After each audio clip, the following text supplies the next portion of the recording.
Yeah.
Yeah.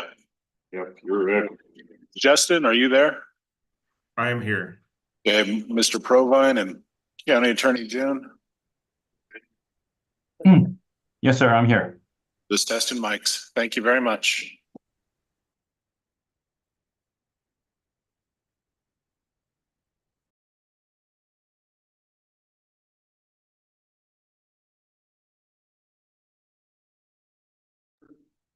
Is there one please stand for?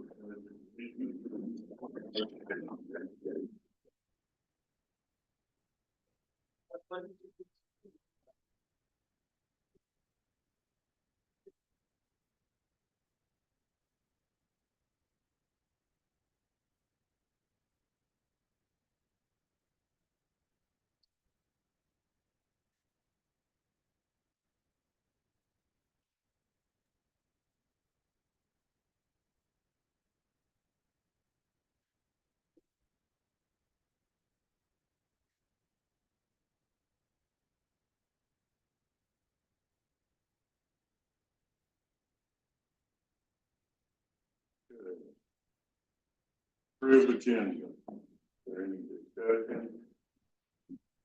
Vice Chair Kern. No, sir, I don't have any questions. Thank you. And I don't have any further amendments to the agenda. Okay, motion to approve. So moved. Second. Roll call. Commissioner Kern, Yes. Commissioner Trujillo, Yes. Chairman Tatum. Yes. Line item 5, approve regular meeting minutes, February 11th, 2025. Any discussion or changes? I I have no. see no further changes and I'll approve the minutes as stated. We'll need to turn on, Commissioner. Got it. Sorry. Thank you.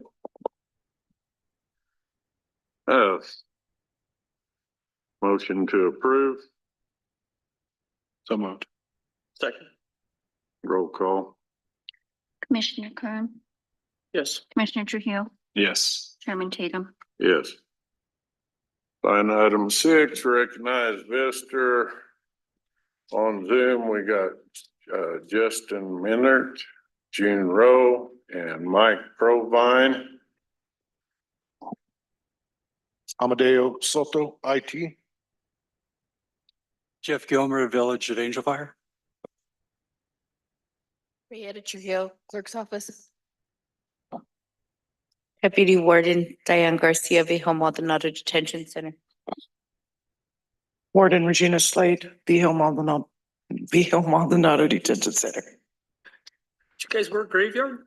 Tyler Davis, Engineering Analytics. Karen Stearns, Engineering Analytics. Glenn Stevens, Road Department. Thank you for being here today. Public comments. You're limited to 3 minutes. Is there anything not on the agenda? Come ahead, ma'am.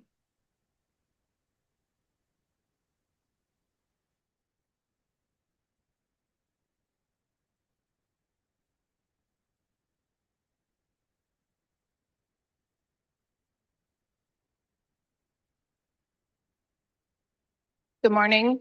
Morning. My name is Karen Stearns. I am the office manager for engineering analytics here in Raton. And this morning, we just wanted to share our gratitude with Colfax County. So we went ahead and created these 2 posters for the last project that we had with Colfax County, which is the Gardner Bridge replacement. And I think it was a very successful project. I did want to add that we have been here in Raton for the last 10 years, which have really been great for myself and Tyler Davis. Tyler, I don't know if you want to say something. Yeah, so I'm growing up in Colorado. Since I moved down here to Raton, Colfax County, it's just, the best place on earth. So we're just happy to be here, happy to enjoy our work in the county. We work for some of the municipalities.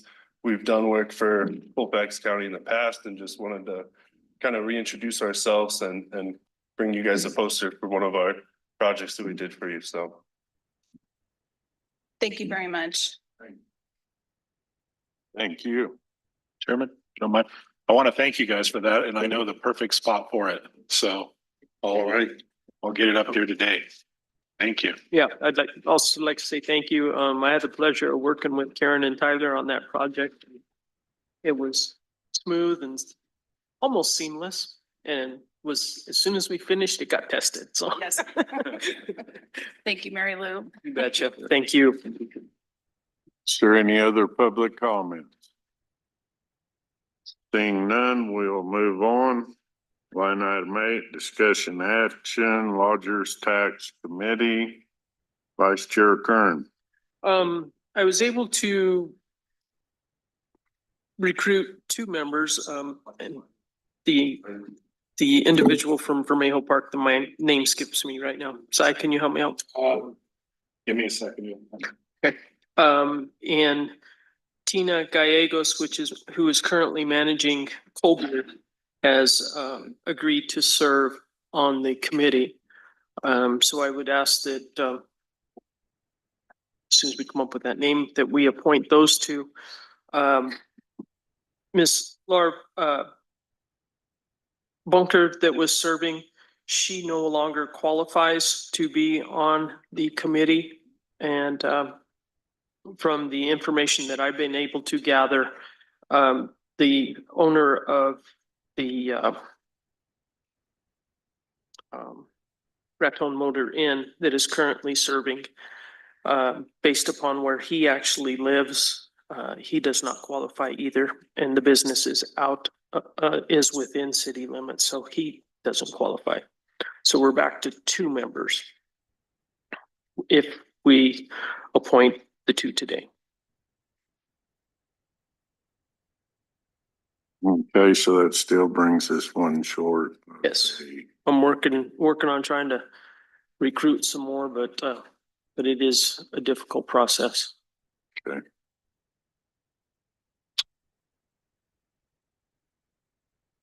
But I hope to have an additional, I'll hope to have an additional one by our next meeting, if not before. You remember the name? No, and I left the damn folder at home. Okay. And no, she actually talked to Sai. I have not spoken with her. Yeah, it was, I was talking with Gus Holmes, and it's the manager of their guest services that's up there, that does their lodging and everything else. So I'm trying to look it up because I like you, my note is at home. Sorry about that. So I apologize. Okay. I will move that we dissolve these 2 positions or remove them from Lodgers Tax Board, appoint the other 2 pending a 3rd so we can get lodger's tax back in proper functioning mode. Does that work for y'all? Works for me. Second. Okay. Roll call. Real quick, I had a question. Is there any more update as far as reporting goes, or have you been able to find it? No, I finally got the numbers for, Sorry, I knew that. with the help of Amadeo, and also working with Evolve. There's an issue there on some reporting. And finally was able to talk to a person yesterday, but, I don't have an update at this time, but I'll have one by our next meeting. Thank you. And thank you for everything you're doing with the lodger's tax. Roll call. Commissioner Kern, Yes. Commissioner Trujillo, Yes. Chairman Tatum. Yes. Line item 9, discussion action, county day at the Roundhouse, March the 11th. I don't see that we need more than 4 people there for the day. I believe we have several volunteers. I will be attending. Vice Chair Kern, are you planning on attending? I can, sir. Okay, well, we will just post possible quorum. And then I believe we need 4 people to run the table for the day. And Go ahead, sir. I'd asked Chairman Tatum if he would kind of take that on as far as organizing the people and gathering the extra little supplies. I did throw in our packet, commissioners, if you've seen it, and I don't know if Amadeo could show it. Yeah, just if you don't mind. This is a pamphlet I actually found at the city of Raton. And it's a Colfax County Visitor's Guide. I mean, it gives a little rundown of pretty much the whole county. And it's in the commissioner packet. So it's okay though. I mean, it's available online too. So if anyone wanted to view it. So that's an option. If you guys want, I actually have the hard copy. So our pictures, if we wanted a copy of this, it'd be easier to do so. I think that would be good. I really need to reach out and see if any of the other communities, but that's the only one that I've seen that really represents the county as a whole. Yeah. I appreciate you putting it in there, and But we could probably get some stuff probably from the village of Angel Fire or the resort, maybe the state park. You know, they have those little pamphlets we could probably provide, maybe Vermejo Park, see if they have any kind of trinkets or kind of whatever to give. So maybe the same with the Wildlife Refuge in Maxwell, if they have maps of places they could hike, etc. Okay. There you go. That's just for people to see what the pamphlet actually is. And on the front page, it shows a picture of Raton Pass from the railway.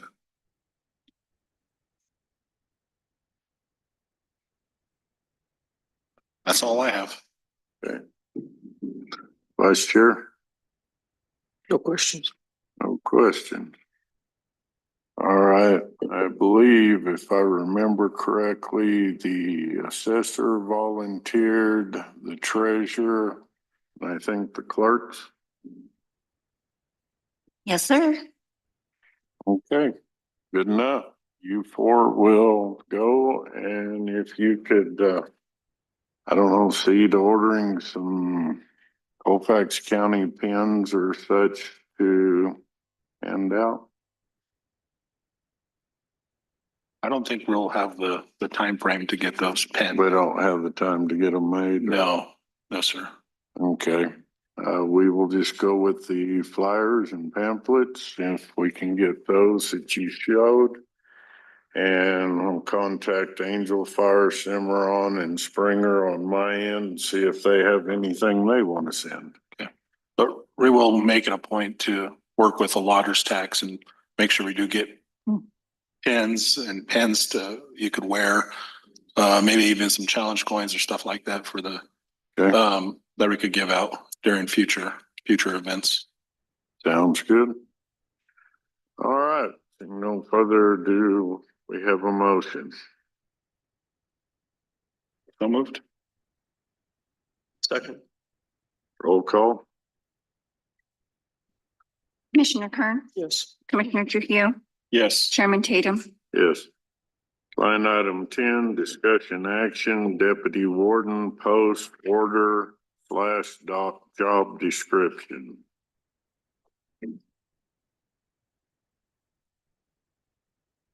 Good morning, Commissioners, Chairman. At the request of Commissioner Kern, I did come up with a deputy warden post order, also with the assistance of acting county manager Trujillo. And I'm come before you to get the approval of the deputy warden post order. Thank you. Any questions? No questions. Okay, motion to approve. So moved. Second. Roll call? Commissioner Kern, Commissioner Trujillo, Yes. Chairman Tatum, Yes. Thank you. Thank you, Warden. Line item 11, discussion action, finance director job description. Yes, Mr. Chairman, this was, the current financial director asked for a copy of his contract and his job description. Come to find out he doesn't have a contract in place. And I guess that is considered normal for that position. The job description, what we had, I checked with the county attorney, June Rowe. I read it over. I found it just a little not as concise as I would like. So I went ahead and updated it. I provided both the proposal that I have in the packet and the prior. And this just kind of gives a little bit more detailed information on the job description expectations. And I just wanted to bring this in front of the commission for either approval or amendment or any kind of feedback. Vice Chair Kern? Like you said, I thought it was kind of a broad stroke with a broad brush, but the one thing I would like to add to it in under grant management is being responsible for drawdowns. I mean, Okay. it's kind of covered in a broad way, but I would like that specified. Other than that, I think it's okay. Okay. Thank you. Yeah, I could add that in as an amendment, or if you'd like me to bring it back in. Or we could whatever, approve it with the addition. Okay. Yeah. That way we just get it done. I agree. I like what you wrote up. And I think it's more thorough, more complete, and I move we accept this, or motion to accept with the amendment on grant managed drawdown responsibility. Second. Roll call? Commissioner Kern, Yes. Commissioner Trujillo, Yes. Chairman Tatum, Yes. Line item 12, discussion action, intergovernmental agreement between Colfax and the Administrative Office of the Courts / Courthouse Improvements. So, commissioners, this was brought, last meeting. I forgot to, this was my mistake on the agenda. So it's just a discussion action item. This is prior work that had been done on the courthouse or the judicial center here in Colfax County. This agreement is pretty much just, they're agreeing to split the costs with the county. I do want to thank the Sheriff Baca for helping us getting this assisted with the courts. So thank you for your help there. There will probably be another one to come. When this work was done to the judicial center, we thought it was completed all the other issues that we have. It did not. So we'll probably have another one coming down the road at some time, but we're in the process of trying to get a scope of work and quotes out there. AOC is.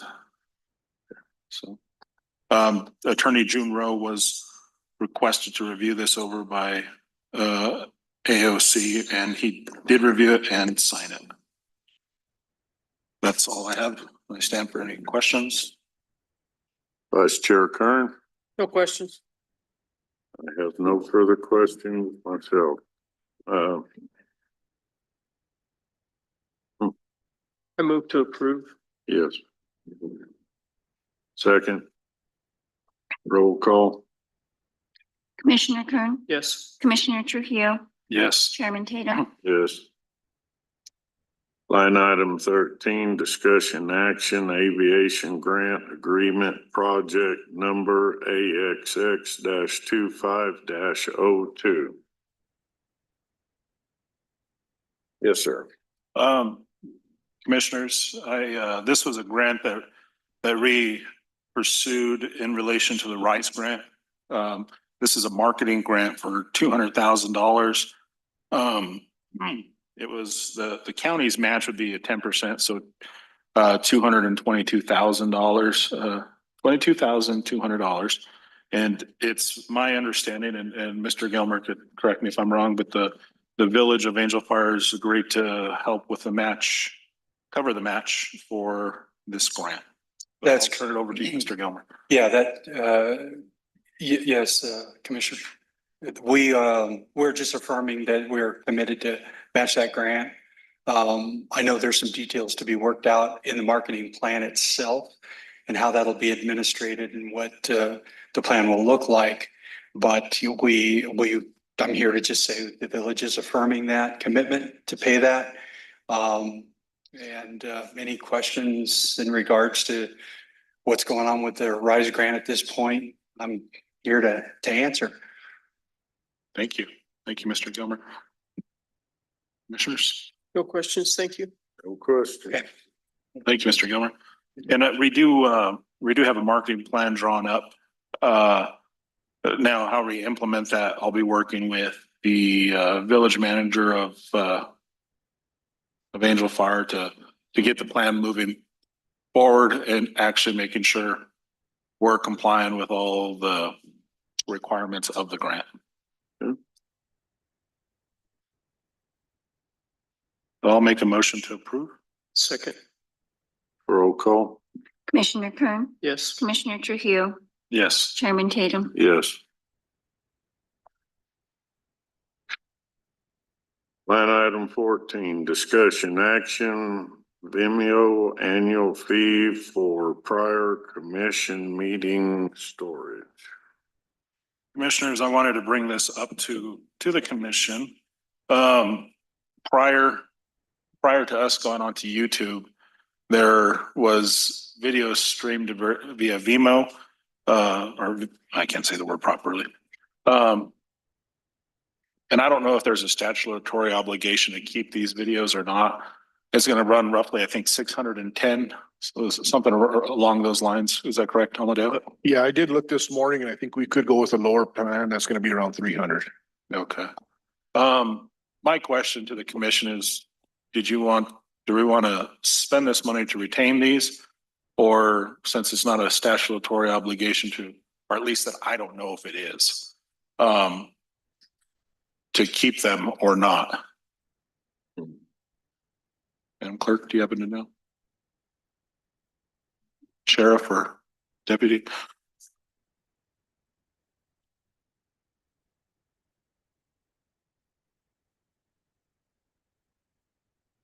Good morning, everyone, Chairman, Commissioners.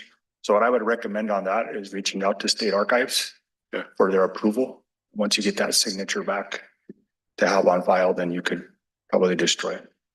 Okay. Thank you. I guess that's, and then for the commission, there's a few other documents. There's a lot of stuff that's here in the county that I'm not one to keep papers. I like digital copies. We have fuel receipts up at the Angel Fire Airport from like 2000. So I'll reach out to state archives and see if we could, or I don't know what the wishes are amongst the videos, but I could reach out to state archive anyways. And that is per video? No, it's for all of That's it. for the total.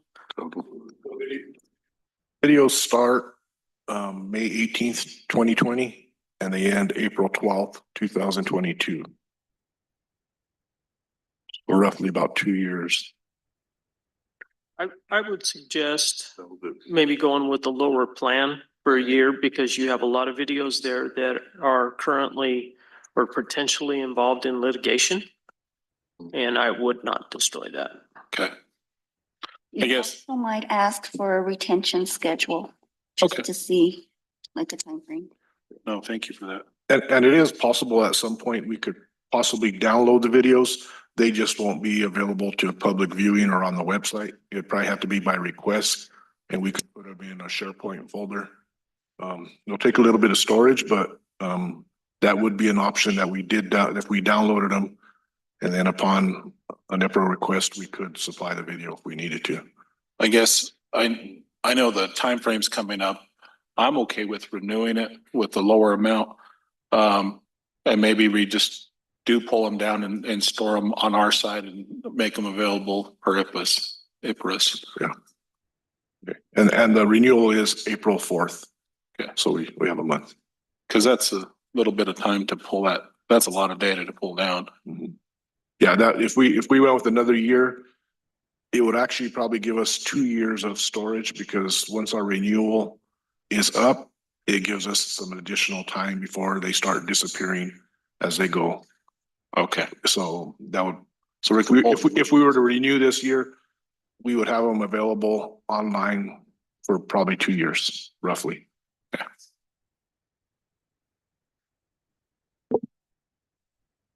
I would make a motion then to renew at the lower cost suggested by IT.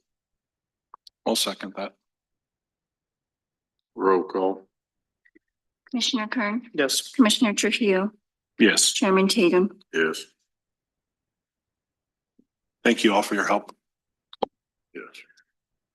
Line item 15, discussion action, potential buyout of road equipment.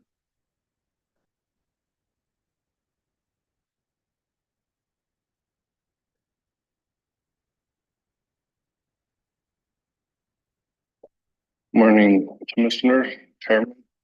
I believe you have the total of the buyout on our backhoe.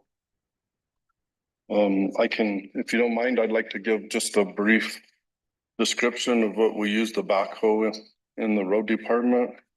The backhoe is a very vital piece of machinery. We utilize it by placing timbers and digging timbers out. We use it to pull the grates out of cattle guards, then clean the dirt out of the cattle guards. We also use it to dig up culverts and replace them or set new ones. Clearing debris from existing culverts to keep the water flow. We have two, I want you aware, we have two attachments for the backhoe. One being a hammer to break the tops off raised rock in the roadways, and a tree shear for cutting trees, which we can cut the tree and place it in the middle of the road. And then we come along with our chipper to chip the trees.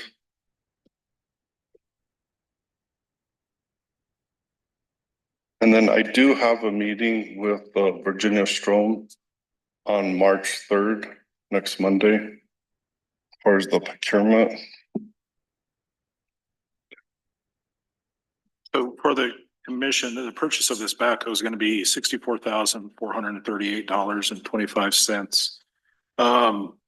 I believe that, and I may be incorrect, but I believe that the funding that can be used for this is going to be appropriations from the state legislator. But you are going to confirm that with Virginia Strom, correct? Yes. So that's kind of where we plan to use that money. Currently, I think there's well over, I want to say $200,000 from state appropriations to use for road equipment that needs to be spent by June of this year. I did put in for reauthorizations to the legislators, and from the legislators, they said it has been pushed on to the next process, but I haven't been able to keep track of it as of yet, as far as if it got put in House bills or Senate bills. That's an interesting follow. Vice Chair Kern, Thank you. How many hours are on the unit? A little over 1,000 right now. Have you had any maintenance issues with it? Since we've leased it, I don't think we've ever had any issues with that backhoe. I think it's a good idea to purchase the unit. I mean, it's low hours by industry standards for sure. I would go back to them and say, get it under 60 so that we don't have to worry about procurement. It's worth a shot. But I would be in favor of the purchase, especially since this thing is already plumbed for the attachments. That's a huge plus because that's very expensive plumbing. Absolutely. okay, well, Vice Chair hit every one of my questions on equipment, so, I From would the same call for, background. huh? We come from the same. I know background. it's a little scary sometimes. Yes, sir. I guess if that was in the form of a motion, did you want to put anything in there stating if they will not accept that 60,000? Because if not, it'd have to come back to us. I would bring it back because I think if we let them know up front that we're okay with it, they're not gonna lower it. Oh, that's fine. I mean, there's no hurry. I do have Lance LaRue here with Four Rivers. Mm. If he may step up. And the piece on the sales tax, I don't know that the county pays sales tax. Good morning, Commissioners. That buyout, John Deere is with John Deere. So that is a predetermined buyout. I doubt if there is any wiggle room on that. That has nothing to do with Four Rivers. When you do the lease, there is a residual value. That is what that number is based off of. So the only way to get it under that 60, like you say, is just to keep renting it from John Deere. And you're not saving any money that way. No.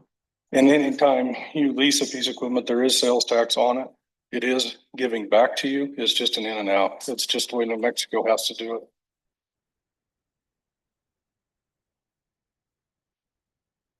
Thank you for that information. Thank you, sir.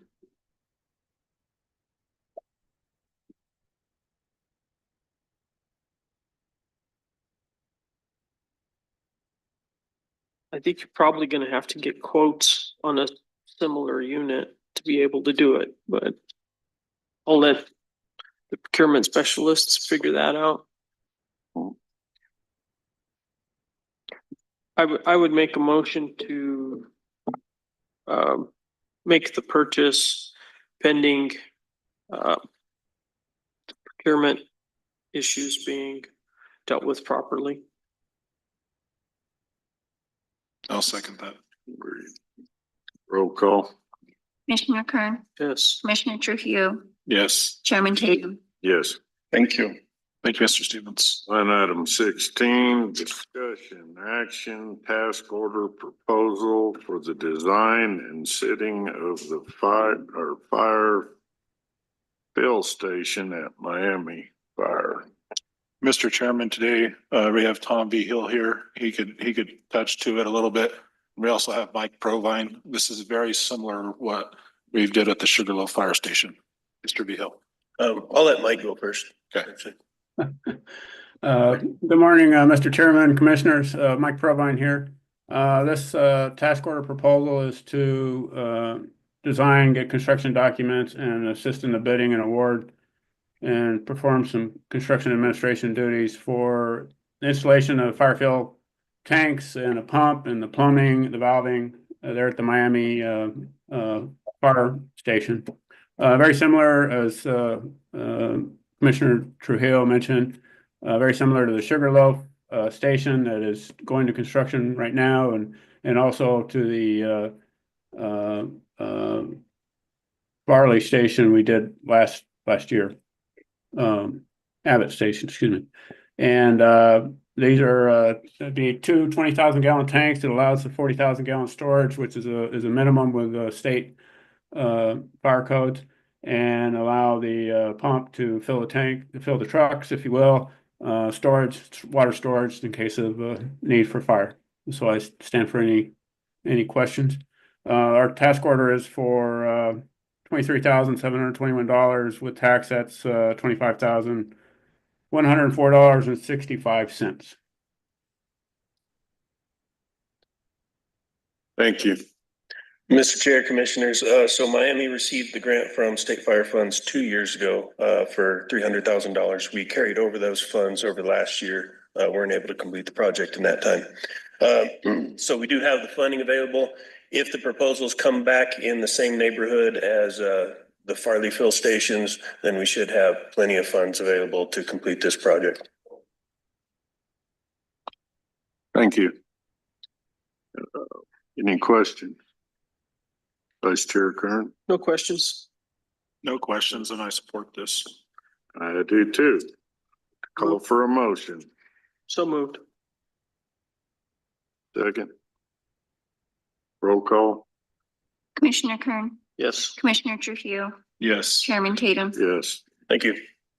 Line item 17, discussion action resolution 2025-020, Open Meetings Act resolution to amend or replace Open Meetings Act resolution number 2025-01. During recent events, an attorney pointed out to me some complications with our current Open Meetings Act. And in conversations with him, we have reopened or rewritten it with the assistance of Sheriff Baca, which thank you very much, sir, for your time and effort. And I would propose we do away with our current Open Meetings Act and adopt the one that you have been sent. Any questions, suggestions, other Vice Chair Kern? No questions. I would move to approve. I have no questions. I'm fine with it. And he did mention it was also reviewed by another attorney. So Yes, sir, it has been. yep, I have no problem with that. All right. Motion to approve. So moved. Second. Roll call. Commissioner Kern. Yes. Commissioner Trujillo, Yes. Chairman Tatum. Yes. Line item 18, discussion action resolution 2025-015, statement of receipts and expenses 2024 calendar year. Mr. Chairman, this is just the statement. This is a resolution to affirm the statement of receipts received by the treasurer requested at the first of the year as by statute. In our packet, you will find the resolution and also the statement of receipts from the treasurer. Yes, sir. Vice Chair, No questions. I have no questions. Motion, So moved. Second. roll call. Commissioner Kern, Yes. Commissioner Trujillo, Yes. Tatum. Yes. Line item 19, discussion action resolution 2025-016, transferring indigent care processing to VMDC. Commissioners, I found it best to bring forward in front of the commission a resolution for the indigent care. This is just outlining that it is currently, it'll be leaving the county manager's office to the VMDC center. The general public will still be able to provide their applications and everything here at the county manager's office. We will then in turn forward that to the VMDC for processing. Currently, the majority of indigent care claims do come from the jail. With that, though, I've also put in here that the county manager's office will be responsible for getting them the proper training that's needed. We are working on that. They were supposed to meet last week due to some unseen circumstances. They were unable to meet on Tuesday, I think, or today. They'll be meeting this afternoon, handing over the booklet. I've kind of given some direction to the warden and to have this booklet scanned. We're starting to create a database for Indigent care. Now it's just the email is going to be Indigent care at Colfax, like our normal. So there'll be multiple people trained on it. They'll scan the booklet in. We'll have trainings recorded. So at any time, anyone else may need to pick this up. We're going to have a good institutional knowledge of trainings or processes that need to be followed. Just a little note in this, I went by MCMC yesterday and had a little conversation with their billing department. They are the ones that send us their Indigent care claims. They said they have a few, so I'll be placing them on our next meeting. Usually it's the Indigent cares come at the second meeting of each month.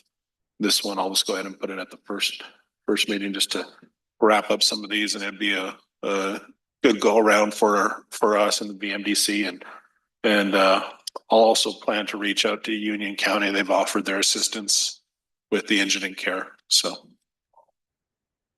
Sounds good. Warden Slade, are you good with all this? Okay, thank you. I meant to come by, but life has been a little interesting lately. Vice Chair Kern? No issues, thank you. Okay. Motion? I move to approve resolution 2025-16. Second. Roll call? Commissioner Kern, Yes. Commissioner Trujillo, yes. Chairman Tatum. Yes. Line item 20, discussion action resolution 2025-017, transferring E911 assignments and roles to the assessor's office. Commissioners, this kind of this along the same lines as VMDC, in the Indigent care. Again, it's going to be E911 at Colfax. I've got an updated report from them. It's going to be Chris, I believe his last name is Gardner, down in the assessor's office. He's going to be the new point of contact Chris Sandlin. Chris Sandlin is going to be the new point of contact for the E911 in the assessor's office. In this resolution, it pretty much states any fees that are collected within the E911 applications, et cetera, will be, instead of coming to the county manager's office, will now be directed to the assessor. And also that there is a statement that the commission, since we will be eliminating this position from ours, that the commission will see that $1 per hour raise is given to that individual taking on this new role.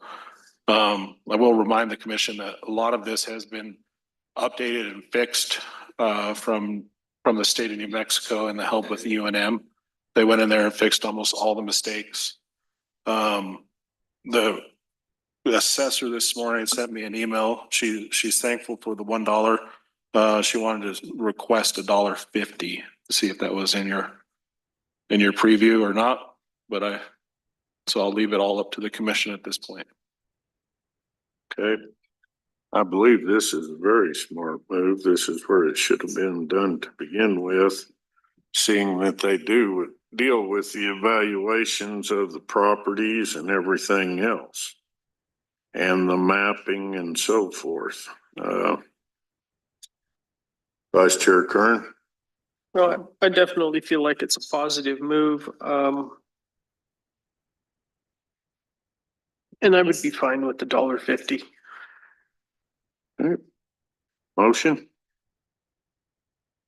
I make a motion to approve resolution 2025-17, transferring E911 assignments and roles to the assessor's office, including a $1.50 an hour raise for the individual that assumes the responsibilities for the assignment.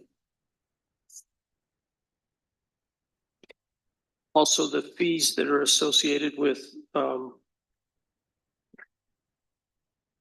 the requests, that they also go to the assessor's office. Second? Roll call. Commissioner Kern, Yes. Commissioner Trujillo, Yes. Chairman Tatum. Yes.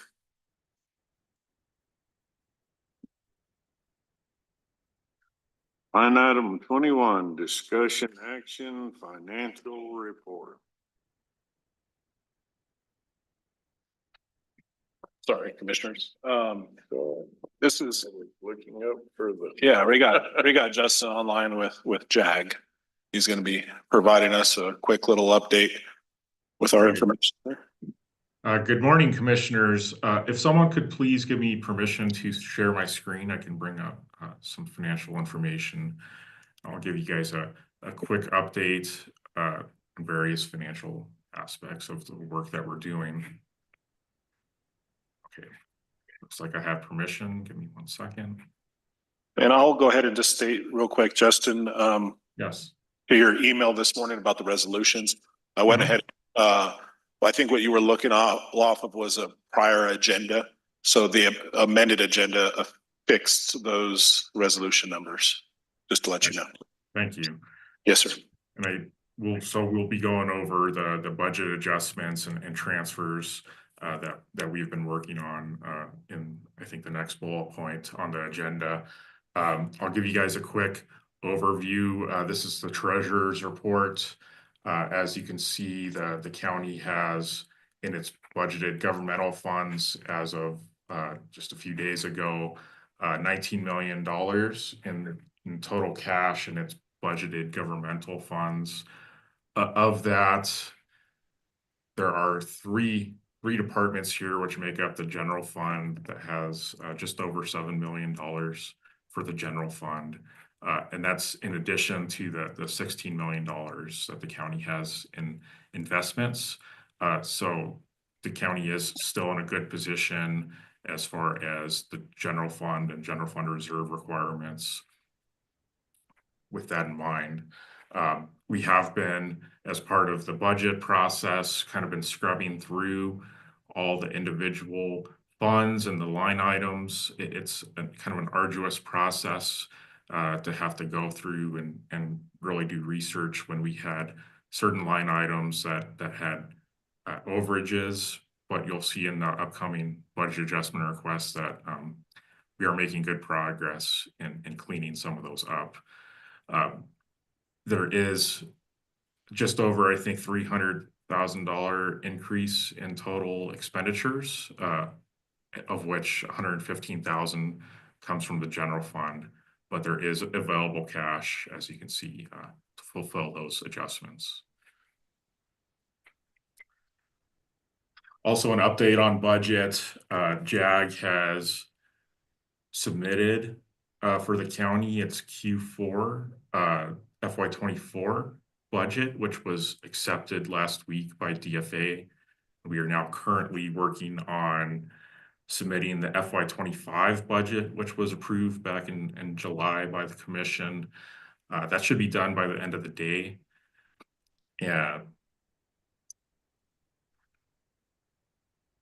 And also this week, we also hope to have the Tiger Grant reporting submitted. We did promise that to FRA by the end of the month.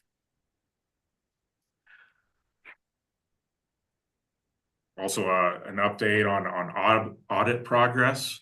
The finance director is working diligently on inventorying the capital assets. The department heads have submitted lists of movable equipment and other capital assets that they've observed in their departments, and he is working through those and trying to update all the capital asset listings, which is a part of the audit requirements.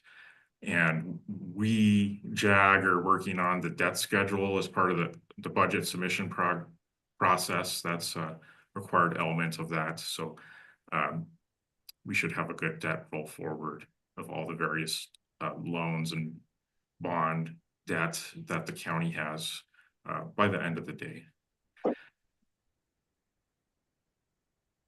One more bullet point that I'll add for an update is that the finance director is working with Triadic, the accounting system, working on the back end to get the mapping of some of the general ledger accounts on the county side to map to the state reporting, which will really make the process of the reporting to the state much more easier to do. Right now, it's a very manual process, which is why it's really so slow. But once that gets fixed and it looks like we know what needs to be done there, that should really make this process go much easier. That's all I have right now for a financial update. Does anyone have any questions? I do, Mr. Chairman. Oh, go ahead, sir. Justin, can you, I guess, tell after with regarding our, you said we have 7 million in general fund, so you back out the, what, 3/12 and everything else. I guess, can you give us a rough, close number on funds that the county has available for use if needed? Yeah, so that's the general fund monies. That's the $7 million, which includes the general fund, and also there are the 2 GRT funds, which at the state level, those map to the general fund, and are considered general fund cash as well. So if we back out the hold harmless and the general fund, I guess what does that leave us left in general fund? You back out hold harmless and the sheet and this 1/12 GRT, then it's the 2.8 million. Okay, thank you. Why, sorry, why would you want to back them out? I just want to see what money we actually have. But they're considered part of general. Yeah, but we can't really ever spend it. Yeah, we can. Well, if we fall below the 3/12. No, the commission voted years ago to make those part of general. No, that's fine. It's in my head mentally how I work the math. Well, your head's screwed up. No. Yeah, But no, anyway. so that helps me just understand from my standpoint. In my mind, I don't touch the isn't it 3/12 so not 1/12? No, it's one. I thought the counties was 3/12 and municipalities were 1/12. But anyways, and then hold harmless, it's just in my mind, we don't necessarily touch those unless we absolutely have to. So to that point, Commissioner, historically, the hold harmless has been used to transfer monies to other funds. And as part of the FY25 budget, the commission did approve various budgeted transfers from that fund.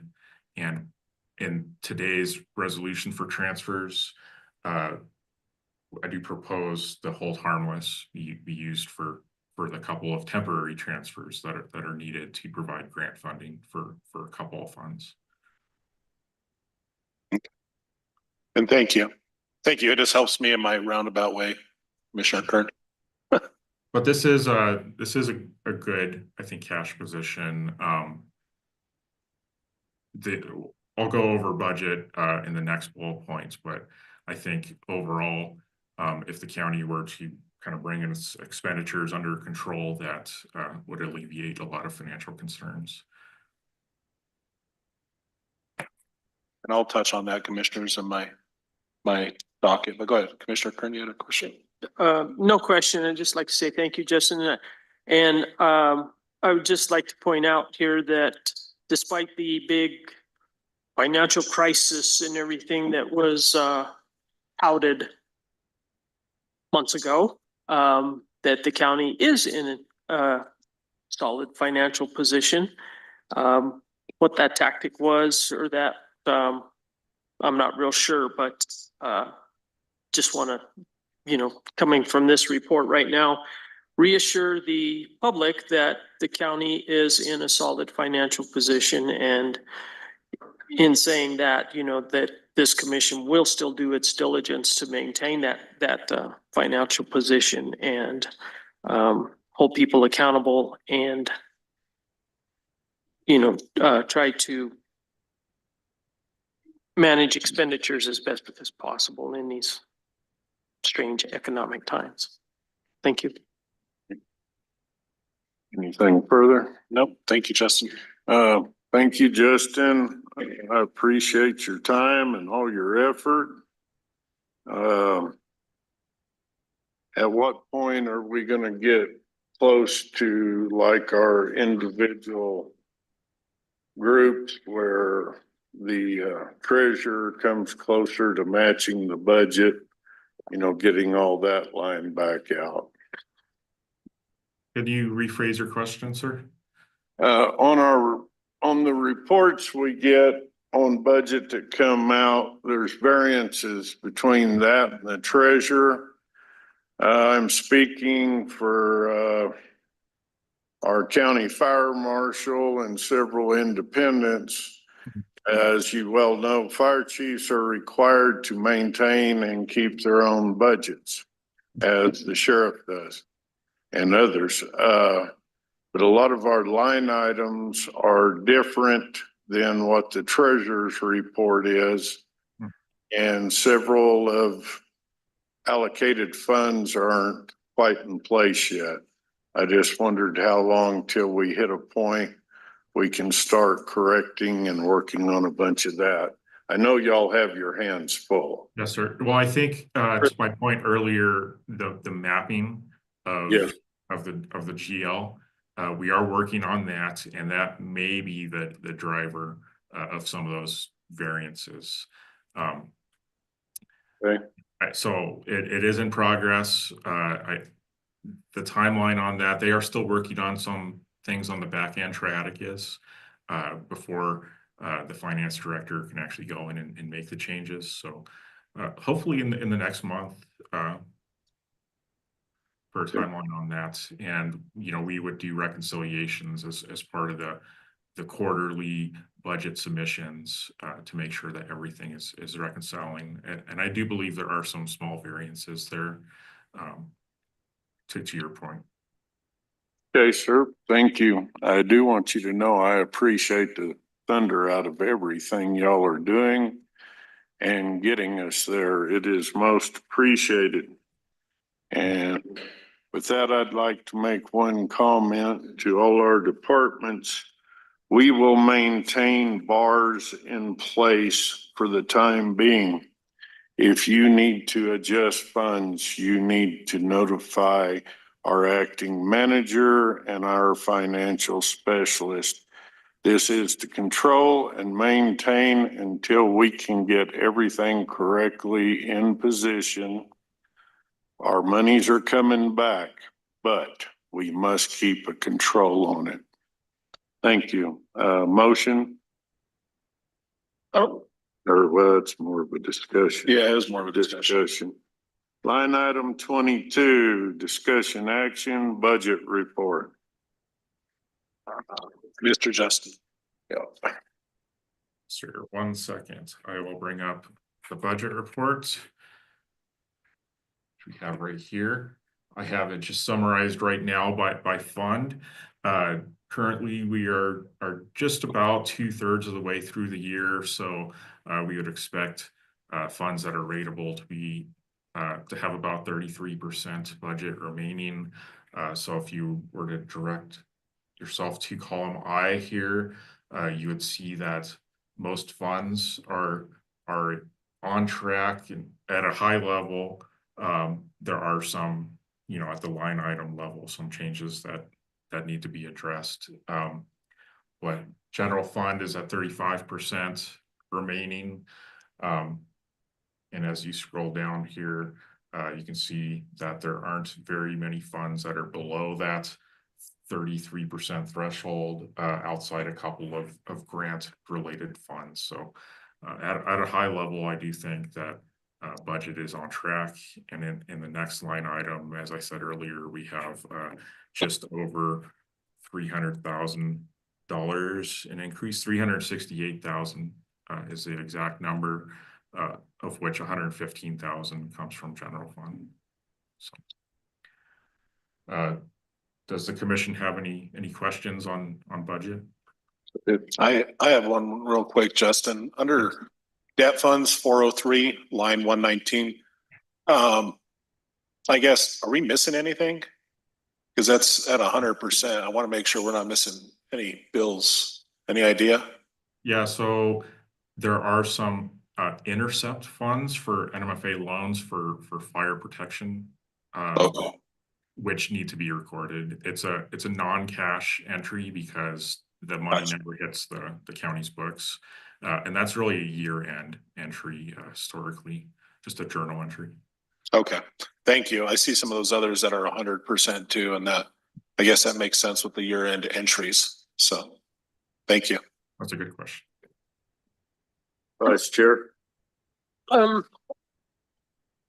No, thank you for the information, Justin. I just have a question for discussion. The commission previously had taken the stance that as long as the fund balance wasn't being overdrawn, that we wouldn't hold departments on their line items because it can be very restricting and time consuming by the time they have to come in and get a bar and everything. And I just want reassurance that that is still our stance. Yes. Well, So there has been implemented a control in the accounting system that disallows expenditures at the line item level if it were to go over the line item level. So that's not currently how things are being done. Just in the last month or so, that change has been implemented. And that's because there were a good deal of over expended line items and fund level over expenditures, which we are in the process of fixing through budget adjustments. And Commissioner Kern, that is one thing that we had been doing. it's the bars. But what we're finding out, or what I'm finding out being in there, is we're getting a lot of expenses and POs that are over and over line items, but also POs that were never closed out. And in doing this, what we're seeing is we are now seeing these department heads go back into their budget and they're saying, all right, I have this PO that was never used that probably should have been closed out, that was never closed out. So where those funds were encumbered, they're being released and there is funds available. That is one situation where it's helping. I more so did this just to keep things on track. In Triadic, there was nothing that said if you overspent a line item. Also, there's a lot of stuff in there where POs are not being issued, where according to the state, a PO needs to be done for everything except utilities. So that's why we had Triadic put this, if there's a negative line item, it will not approve a PO if that line item's negative. If it's negative, we request it, we put it on the next budgetary adjustment. And also with that, I understand prior, it was the commission's decision, or I guess not, I don't know if it was the commission's decision, but it was acting practice to let line items go over as long as the whole fund didn't go over. However, now with what we're seeing is we are getting them in line. I understand it does cause some stress and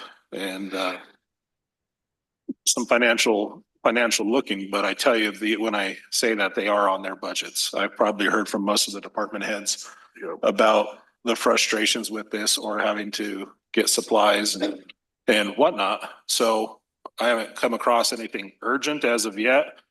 And with that, I mean, it also, to get spending under control, I think, the power of the commission is to set the budget.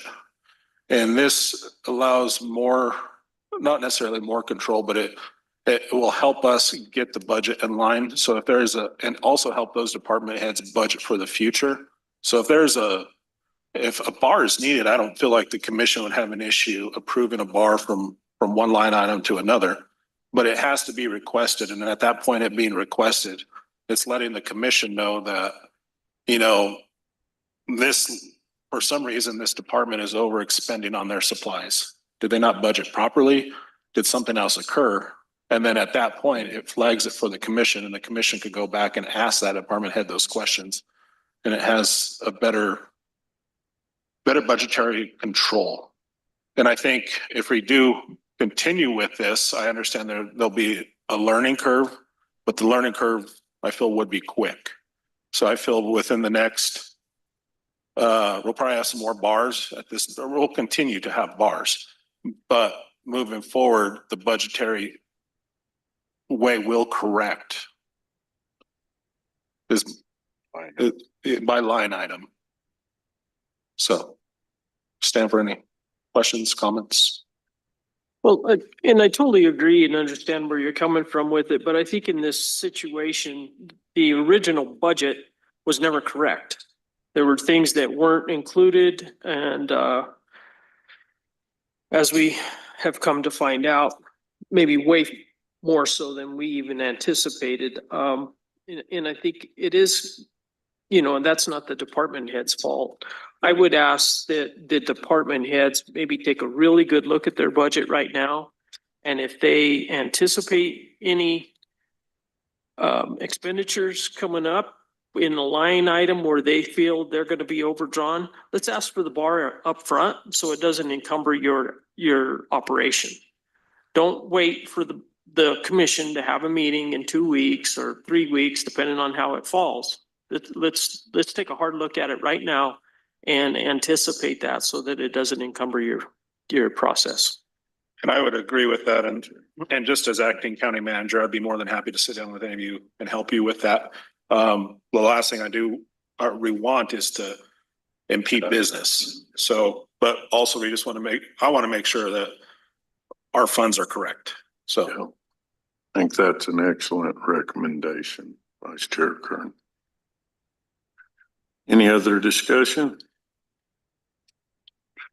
Seeing none, that was a discussion. Line item 23, discussion action grants report.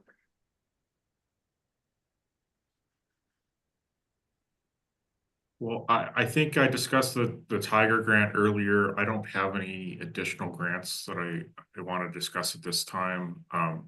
We do have one,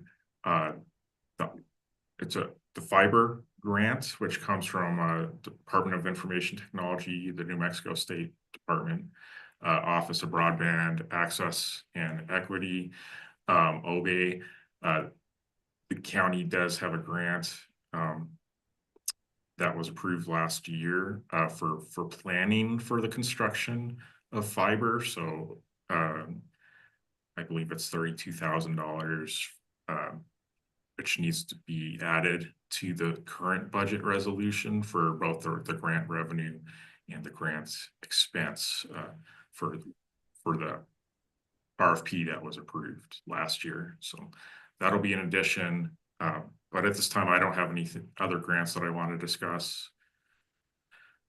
Mr. Chairman, if you don't mind, I get Justin on that Tiger 9. Did you guys get the information you needed from BNSF, or at least that stuff that I sent? Was that helpful? I believe we have all of the information that we need. We did send an email to BNSF asking if they had anything else to add, but they have not responded. We probably don't expect them to respond at this point. So we're going to go forward with the reporting with the information that we have. They have asserted previously that there was final billing. Okay. And then we will have another Tiger 9 grant meeting 1st of March. So with that, I also on those numbers there, Justin, I think that might be a little incorrect. I think there's more to that OBE number, but that initial 32,000 will help get the ball rolling, especially with the GIS system getting put that online with Sidwell. I'm currently waiting to confirm with the assessor that the quote is still valid and good. I've requested a meeting with the OBE to see how reimbursement of this grant will work. And for the commission's reminder, this grant is for engineering services for French Track from UU Bar to Miami, And then pretty much the east half of Raton going out towards Allen's Alley. So that's the engineering aspect. I need to reach out to make sure that quote is still valid. Waiting on the assessor for that. So that's the two parts of the grant. And then once we get reimbursement to them, the funds need to be expended by June 30th of this year. I'm told that this is possible for both the engineering and the GIS system online. So that's that. I did want to give a little few updates on the grants that I've been working on.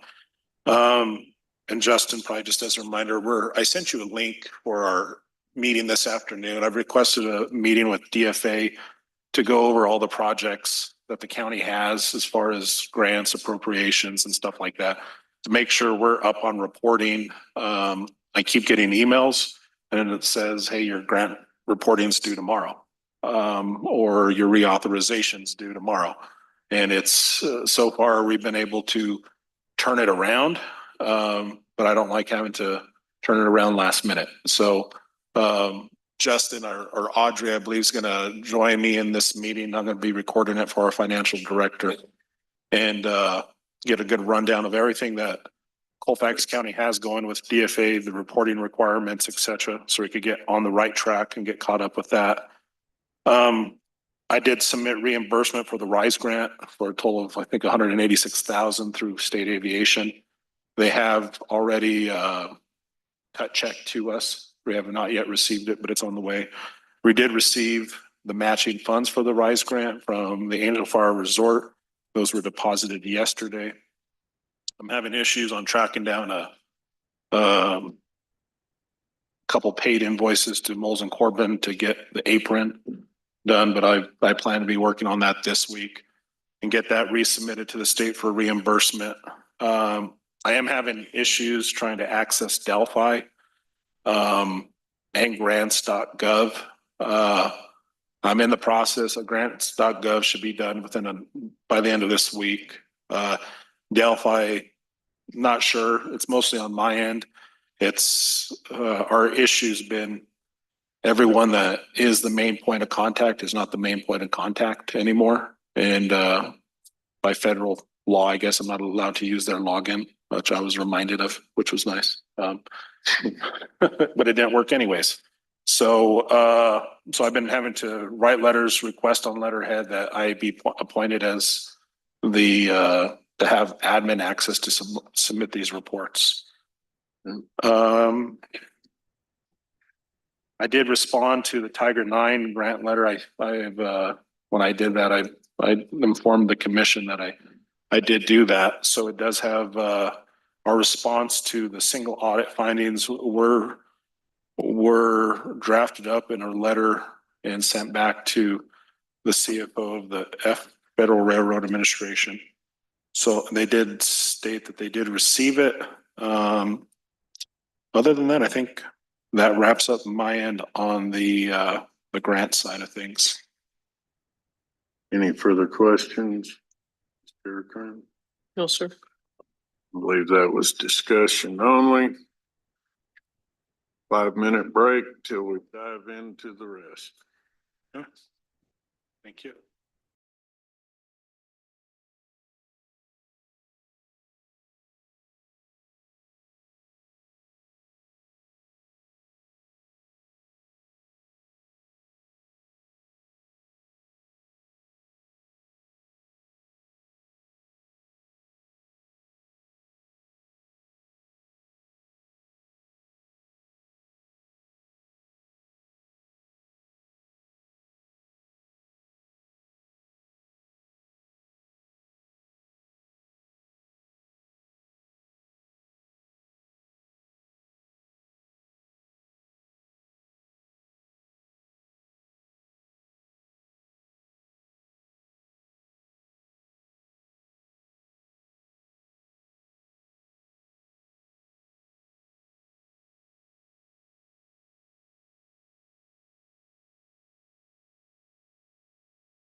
Go back in session at 10:19. Line item 24. Discussion action resolution 2025-018. I'll let you do that one. Transfers and various funds. So actually, commission, I don't believe, this was in your packet, nor have you seen it. I'm not sure if you have. It did come to us last night, so I would ask Justin, would you mind, taking us through the resolutions? Yes, Sorry. sir. Commission, just for transparency and helping everyone out here. The first resolution is the transfers resolution. This resolution proposes two temporary transfers from the general hold harmless GRT fund, of which it has sufficient cash for both of these temporary transfers. These are both to provide temporary funding in those funds for grant expenditures, which are reimbursable in nature. So once reimbursement has been received, these monies may be transferred back. The first is for capital projects fund. The FAA Angel Fire Airport has three grants, or four grants, which are listed here, the grant numbers. And we ask that $325,000 be temporarily transferred, which is the full amount, combined total of all four grants. The second one here is for Angel Fire Airport operations. This is for the Rural Air Service Advanced Aviation contract. This $120,000 amount is a conservative number for the monthly invoice that is received. So it's to provide sufficient cash to float during the current month while reimbursement is in process. That is all the transfers that we have. Does the commission have any questions? Vice Chair Kern. No questions. I will state that once I get access to Delphi and are able to do reimbursement for the apron, we'll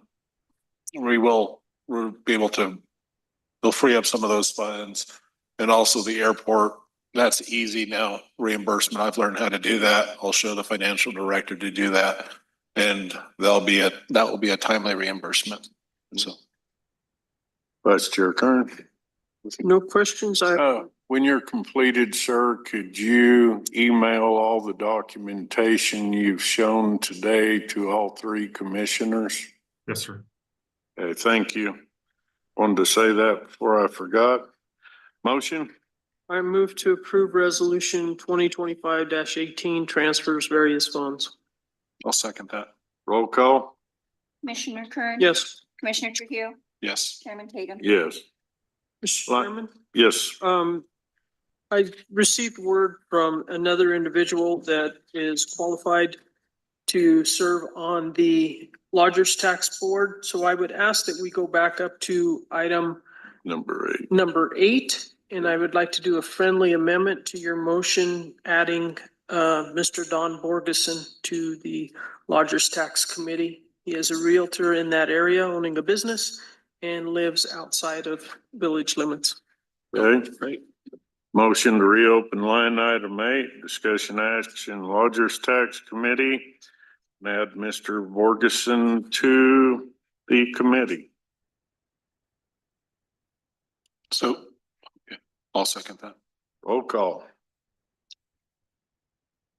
Commissioner Kern? Yes. Commissioner Trujillo? Yes. Chairman Tatum? Yes. Thank you for your due diligence on that. Tried to get with those individuals and have a committee meeting and continue to recruit. Great. We now have a 4. All right, line item 25, discussion action resolution 2025-019, budget adjustment, various funds. I'll take it away. I'm showing on the screen now the proposed budget adjustments. I'll walk you through each item. I have maintenance bars listed in the back, which are just internal transfers between funds, but I'll go in more in depth on the first few items. The first one shown here is, this is really a cleanup budget adjustment request in the general fund for the commission, the manager's office, and also VMDC, our departments within the general fund. And these are line items primarily which were already overexpended, but have current invoices that need to be paid. So the grand total here is $115,000, and there is one decrease in expense for just $2,500. Moving forward, the next budget adjustment proposed is in the fire protection fund. This is for fire equipment and one vehicle, the equipment being primarily water tanks for 3 different volunteer fire departments here. These are for purchase orders that were approved back in June of 2024 and have invoices that currently need to be paid. Next line item is for the YES program. There is a current purchase order with Santa Fe Community College for employee training and also associated materials for that training. It's for $1,200 and $3,500 between those 2 line items. The next item on the list is for county fire protection, the fire excise tax fund. There are 2 different invoices that need to be paid. One is the county repeater. I think that's repair and maintenance expense that was already performed. So that's a line item that is over budget currently, that has current invoices that need to be paid. And also for French tract, there is $19,984 in inventory costs that have been requested, an increase for those inventory items. Next on the list, Angel Fire Airport operations. There's a proposed increase to the liability insurance. That invoice is as of February of this year, going through February of next year for the first of 3 installments on the 3-year policy. Commissioner Trujillo has shared with me that Angel Fire will reimburse. Is that a portion of that cost or the full cost of that? I believe it's the full cost of the liability insurance. This is part of the contract, even though they will not be insured underneath that policy, they've agreed to take it on. So, and that includes both the airport liability and also the environmental liability insurance payment. And also another line item for utility costs for the remainder of the fiscal year. And then just for the commission to note, this is any utilities that were before, or there may be a few days that are extended into January. I figured it's best just for the county to absorb those costs. Anything after January 1 that is done has already been sent to Mr. Gilmer and Manager Weir. And yeah, so we're working on moving that. So thank you. Thank you.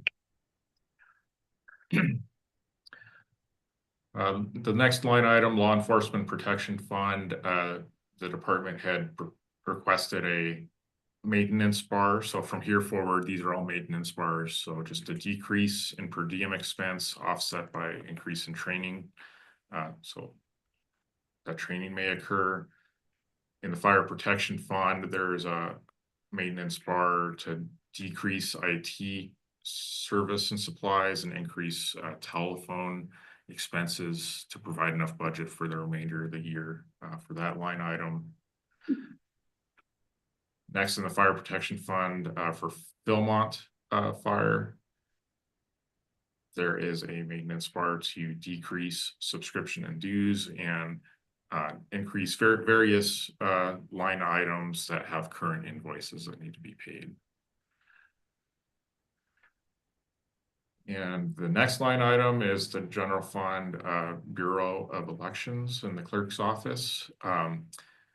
This is just a really cleanup within that fund to decrease various expenses to provide budget for line items that had overages in them.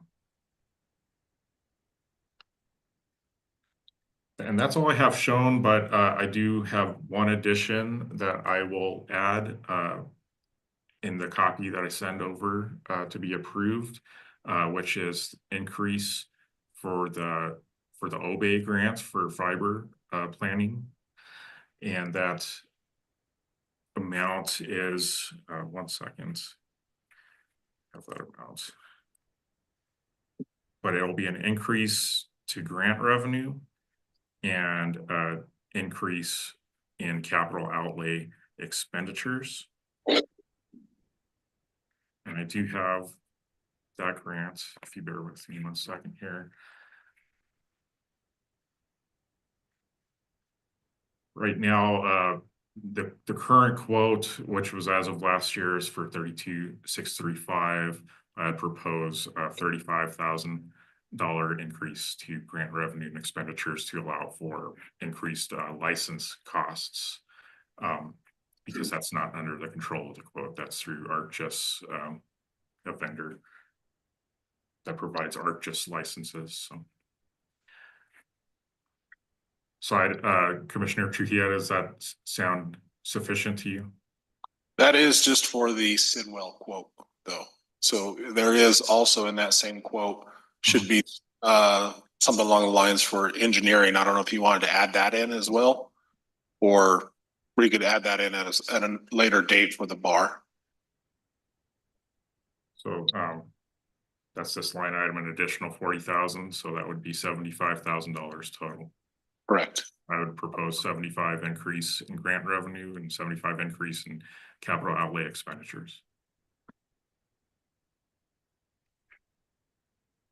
And I will stand for any questions at this time. Vice Chair, No questions, thank you. Commissioner Trio. No, I do not have any questions. All right, I do not either. Commission, just real quick, I support this. I'll probably just abstain for this vote. I was asking for some of those transfers as acting county manager. So I just feel is it cleaner to abstain. So Understood. Have a motion to approve. I make a motion, we approve resolution 2025-19 budget adjustment various funds. Second, roll call. Commissioner Kern, Yes. Commissioner Trujillo, abstain. Chairman Tatum, Yes. On item 26, discussion action, sheriff's office increase using a budgeted vacancy.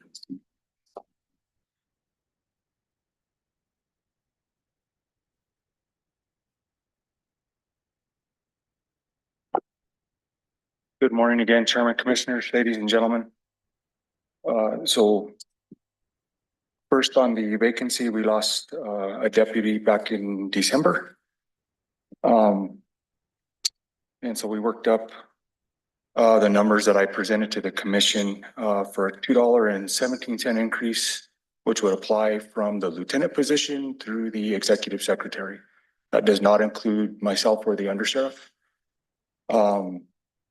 When we did all the numbers in the spreadsheet that I sent to you all, that would still cost the county $61,318 in the benefit package, while still giving each position $2.17 as an increase.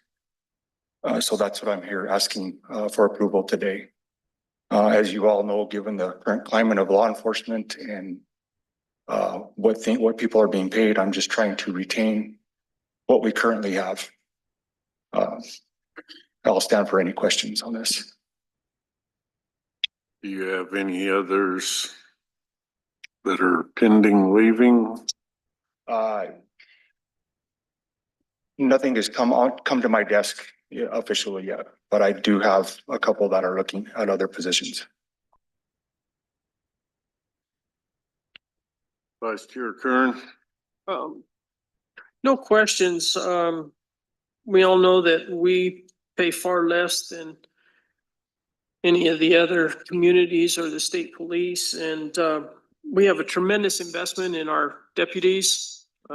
We've got, in my opinion, probably one of the best crews right now that we've had in my experience with the county.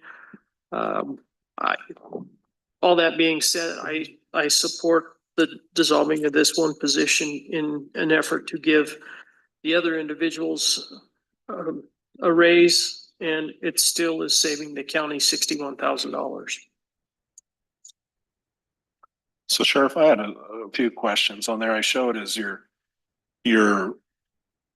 I understand your previous was 1.7 million. So 1,743,938.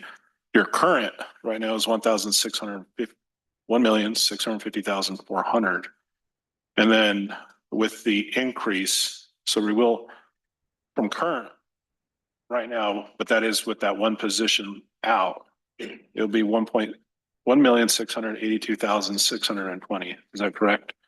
So it will be going up from, there'll be a savings from previous, but from current, it will be a slight increase. As far as the salary, yes. Okay. And we are also still pending grant funding, which we'll be working with. Now that the Q4 report's done, we've got to work with JAG for those reports. So there's money coming in as well for those positions. I support the sheriff. I understand your need to to pay these individuals more just to retain them. I do see that.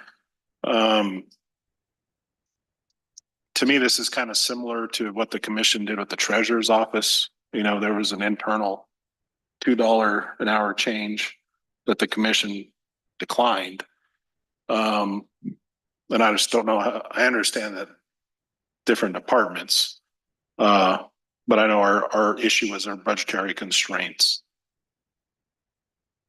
So I'm making that statement is all. Thank you, Sheriff. How many do we have now? There's you and the undersheriff, and how many deputies? So currently, including myself and the undersheriff, there are 14 sworn. So it's down 3 from the first of the year, or 2? We're down 2 since the first of the year. 2.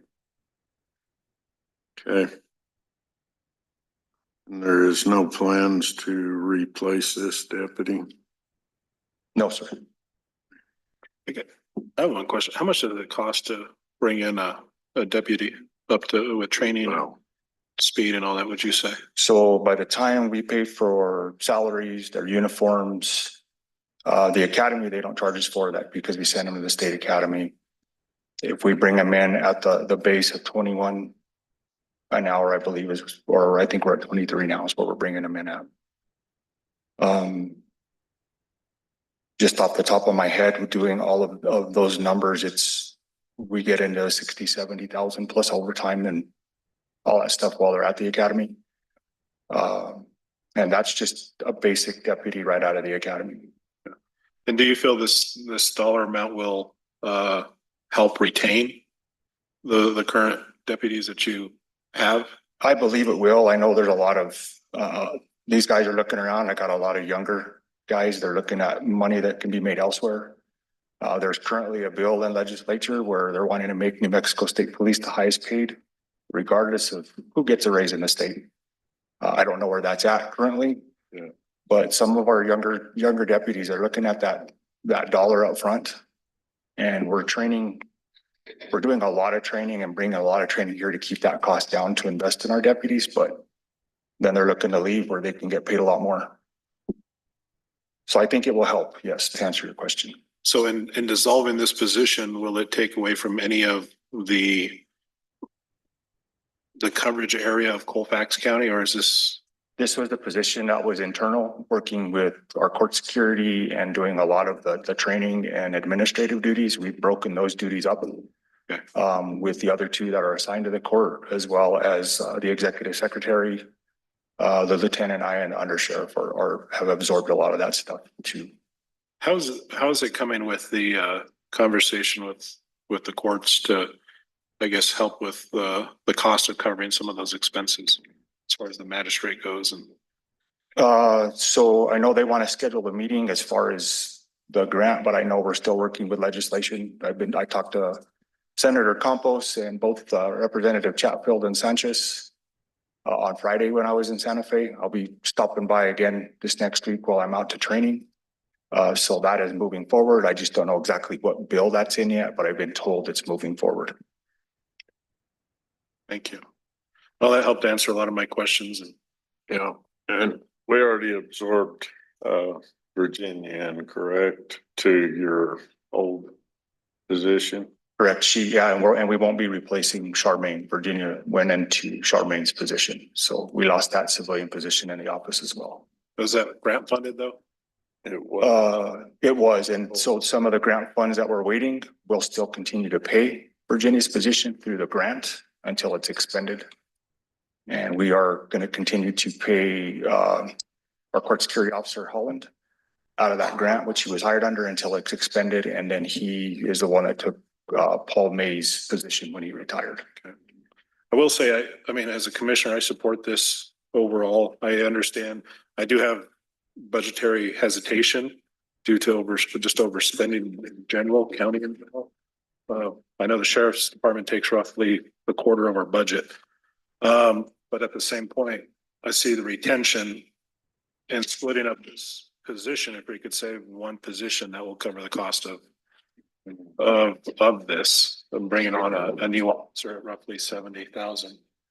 So thank you, Sheriff, for answering the questions. Any further, Vice Chair? No, sir. Thank you. Good. Do I have a motion? I make a motion to approve the sheriff's request dissolving the position and giving staff a raise. Second. Roll call. Commissioner Kern, Yes. Commissioner Trujillo, Yes. Chairman Tatum, Yes. Thank you. Yes. Oh, sorry. Sorry. Go ahead. When will this go into effect, Sheriff? Do what? When will this go into effect? I can work with payroll to see. Okay. I know she's learning, so I can talk to her and see. I would like to see it go into effect by the first pay period of March, but understanding she's still trying to learn, I will discuss that with her. If that's okay. Thank you. Yeah, if you need assistance, let me know. When you do get it done, would you please send each of us a full breakdown per individual on pay and where they're at? Yes, sir. Okay, thank you. Line item 27, Sheriff again, discussion quarterly update, Sheriff's Office and NMC Board of Directors. I will try to go fast. So on our quarter report, I apologize. I did email y'all early this morning. I was tied up working on other stuff yesterday, so I do apologize. I broke down in the email, or rather the executive secretary broke down in the email, the numbers that I feel are important to what's going on countywide. With that, we are also working on our training schedule to make sure that all of our deputies maintain their certifications. We are in the second year of our biennial training, so we're making arrangements to get all of that training done, so we can report that to the Department of Public Safety. We'll be working on firearms qualifications again. I will be extending an invite to all of you if you're interested in coming out to see what we do and why we do it. When we get that scheduled, we also added to our active shooter training in January, which is basically the third installment where we actually worked with EMS personnel, school staff, as well as deputies, New Mexico State Police, New Mexico Game and Fish, Union County Deputy, I think Raton Police Department was there, and actually responding to the school, getting potential wounded out of harm's way is entering the schools. So we've been continuing to work on that. One training was held here in Raton. The other was held in Clayton. And we did split the cost of that with Union County, again, to try to bring quality training, but work with our agencies in the area. Some of the other things that we were working on in the sheriff's office, we've adjusted our schedule to help continue to cut overtime due to the costs of what's going on in the court, costs of call outs, while trying to do the best to maintain the coverage to Colfax County and all the communities that we have joint powers agreements with. We've looked at our schedule and have worked within our schedule as much as we can to give our deputies more time off with their families, to decrease their burnout. Even with our staffing shortages, from my experience, when you start to work these guys too much, they start to make bad decisions, causes problems at home, and which ultimately leads to litigation for the county. So we're trying to address that the best we can within our budget, and within our schedule. Our executive secretary completed her recertification as a CPO last week. As a backup, the week prior to that, I took the CPO course in its entirety, and was successful in passing that course. So that makes me I wanted to do it more because I wanted to learn more about it and how the process works. All that training was paid for through law enforcement protection. So that didn't come out of our general fund budget. We're still working on trying to address patrols as far as speeders throughout the county where we're getting complaints. Again, being short, we're kind of dealing with it on a complaint by complaint basis, or where the data is showing us with car crashes and things. We also, Judge Ronich had a justice partners meeting last week. In that meeting, I also provided the same document I sent you with cost of overtime for deputies sitting there waiting for hearings, transport overtime, the mileage that we're traveling, the amount of overtime that's going into transports. I later met with Judge Romero, and he actually called me, the district judge.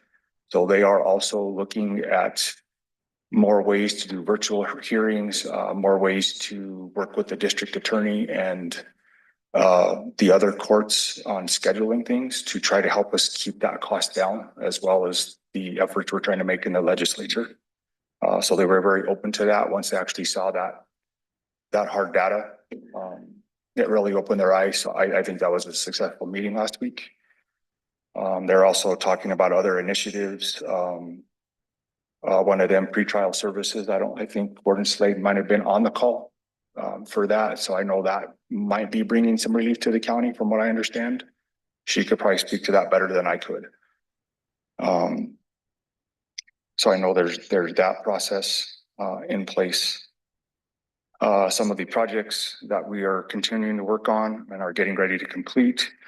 As far as our radio communications, we did get the licensing approved through FCC for our 4th repeater site, which will be up on top of Sierra Grande, which is going to give our eastern part of the county coverage that we've never had over there.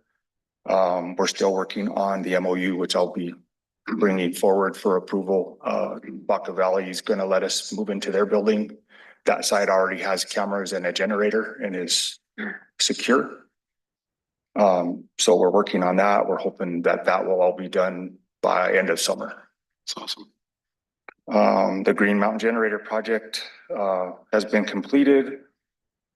I did work with JAG.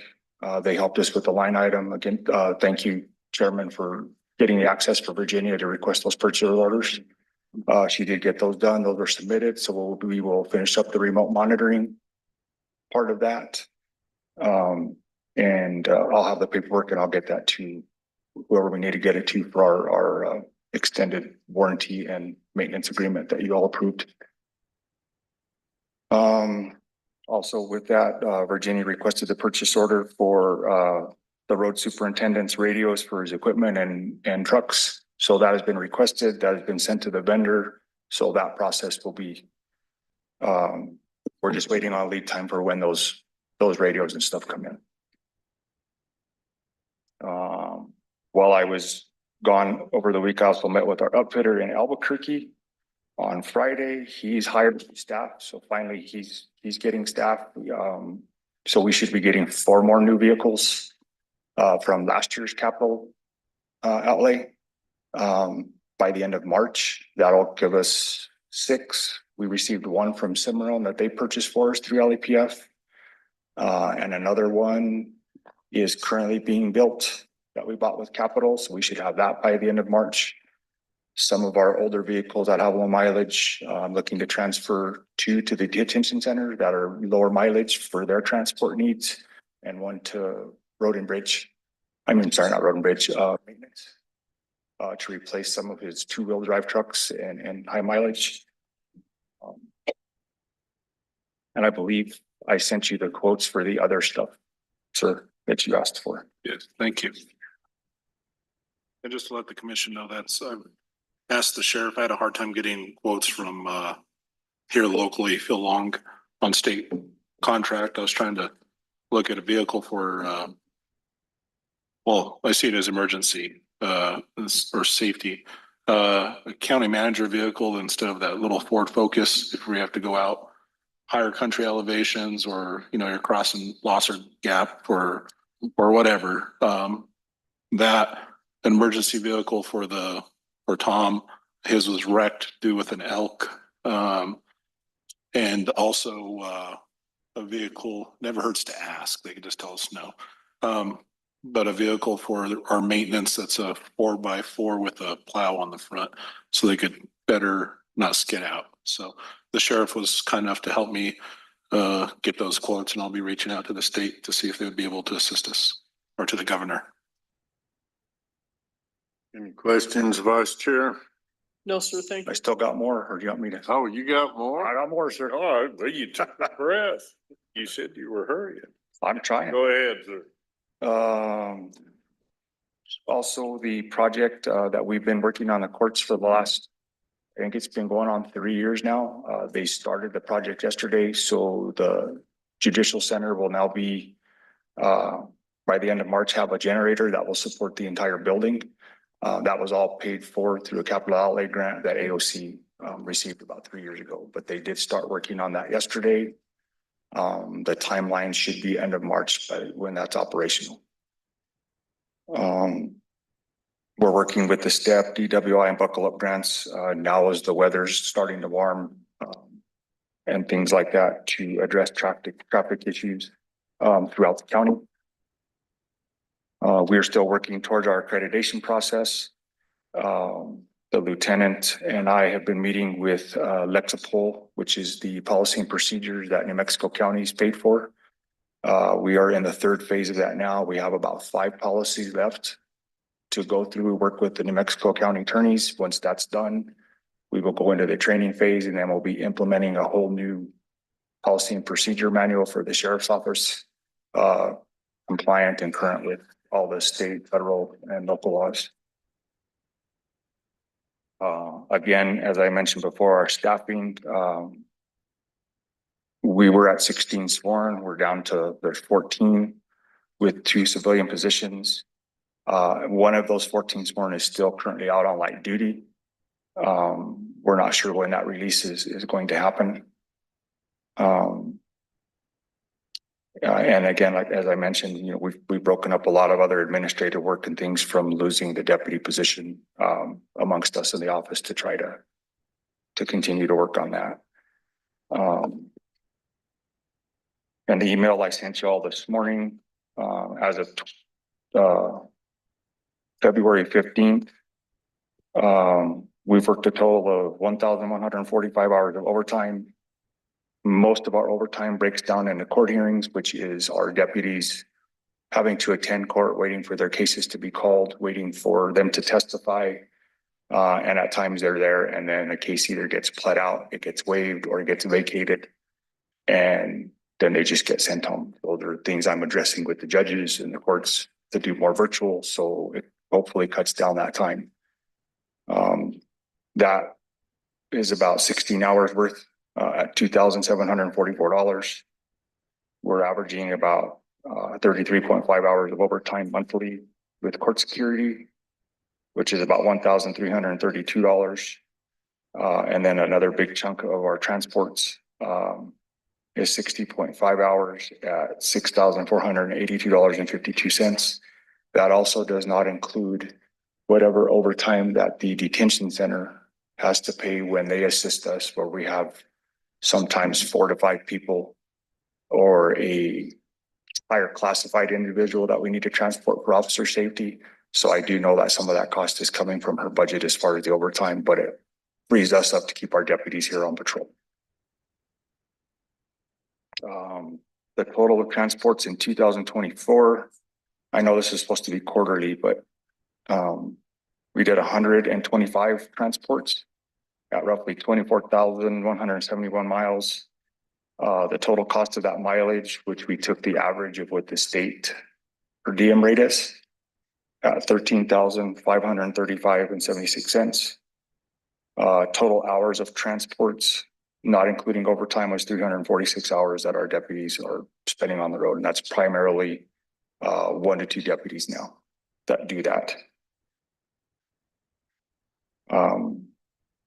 So crash data, we had 14 crashes.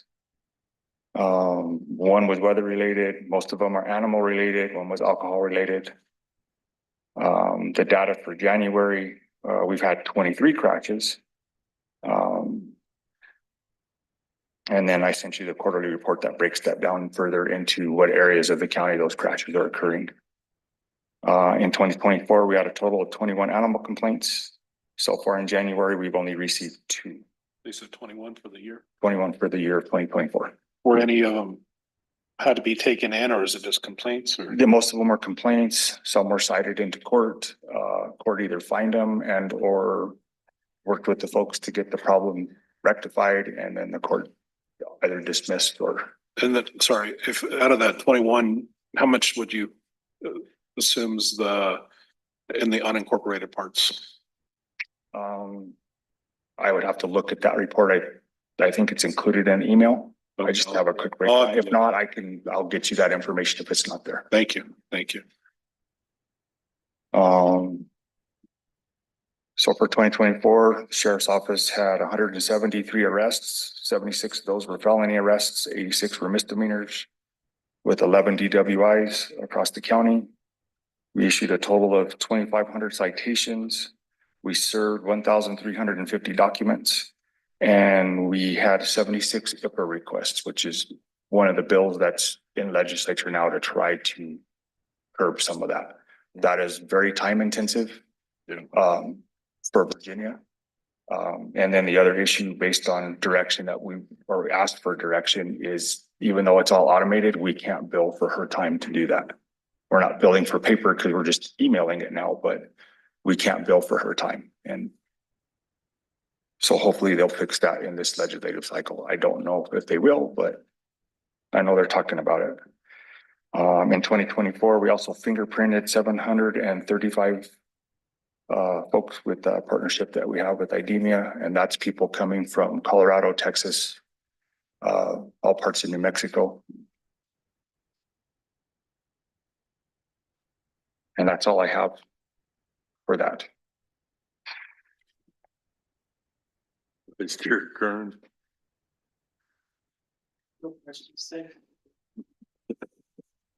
Commissioner Trujillo. Yeah, I have just a few questions, and I do want to thank Virginia though, and thank you for allowing her to assist within the county manager's office. I know roads department and everything. I appreciate your assistance and thank her for allowing just helping out the county overall. So thank you. Did AOC come and meet also with, I guess, Amadeo to clean up the server up there? Yes, they did. And then Amadeo did some more stuff. And I know they're in the process of still working together to get some more stuff and hopefully get an entire rack out of there. And I know they're working on that, but they did start. Okay, great. And then we're still, the reason I'm just asking is that AOC is still working on quotes, nothing new on that, right? I have not seen anything. Supposedly the guy was supposed to come Friday to look at the parking lots. He said the weather is bad. It didn't snow, so I'm not sure what happened. Okay. He then said he was coming on Sunday. I never got an email that he showed up or didn't, or a phone call, so I will reach back out to them to find out if they got what they needed or if they need to come back up. Okay. And then I don't know if you wanted to touch base on it or not. I'll leave it up to you, but on that training for the 11th. Oh, yes. So on March 11th, Commissioner Trio asked about an active attack training. Both my lieutenant and myself are instructors for the alert program. So we will be putting on a training for the entire county. Yeah. In 2 sessions on March 11th. I sent an email out to everybody and to the department heads. So if there's anybody that wants to attend that training, please let me know so we can prepare the roster and have certificates ready to go on your training file. Thank you. And just for that, I'd like, so this is gonna be for the whole county building and the clerk's office. They'll be split into the 2 different trainings, so we'll still allow for the public to be served. Yes. If you could, please encourage your staffing to attend. So thank you. I have no questions at this time. Thank you, sir. Still on. Do what? I'm still next. You're still next. Yes, sir. You're off. Well, he's on the. Yeah, I know he is. So I attended the New Mexico County's Board of Directors meeting on Saturday in Santa Fe. I sent you the packet of all of the priority bills. That was a very lengthy meeting for being my first one. We were in there for about 4.5 hours. So I was texting a lot of people, a lot of things as we were talking about stuff, not knowing, because they were talking everything that affects our assessors, our treasurers, and asking their input. A lot of them have already had affiliate meetings, so they had answers. So some of the ones that were concerning, and it sounds like our assessor was involved, there's still some tax cuts that they're looking to make for property taxes that could seriously impact the county, that they are opposing. The other one that they're really opposing is HB 11. And I know they dropped this substitute bill in its place to break off how MLA is paid. But it doesn't sound like it's going to do much better. So I know that was supposed to be heard at 12:30 on Saturday. As far as I know, it never was heard on Saturday, and I don't know where that's at.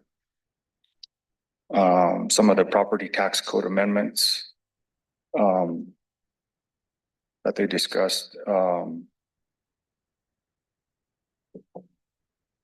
will seriously impact the revenue of the county, some of them by up to $400,000. There was one specifically for public safety, cutting that by 50%.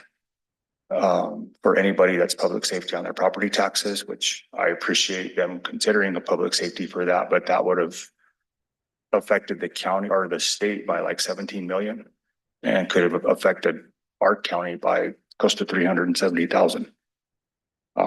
I know that they're trying to clean up some language as far as the veteran exemption amount and when they can come in and file those protests. I guess they could come in at whatever time. I don't really understand all of that, so they're trying to clean up that language so that the county can better plan for that. So they were in support of that one.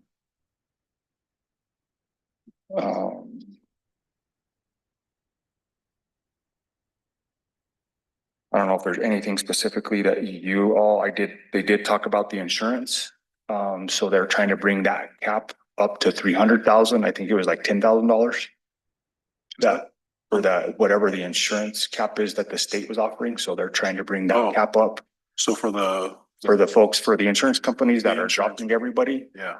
They're trying to bring the cap up. And so people will have the ability to go to the state to get coverage for their property. So that is something that they're supporting. Thank you. Let's see, that one died.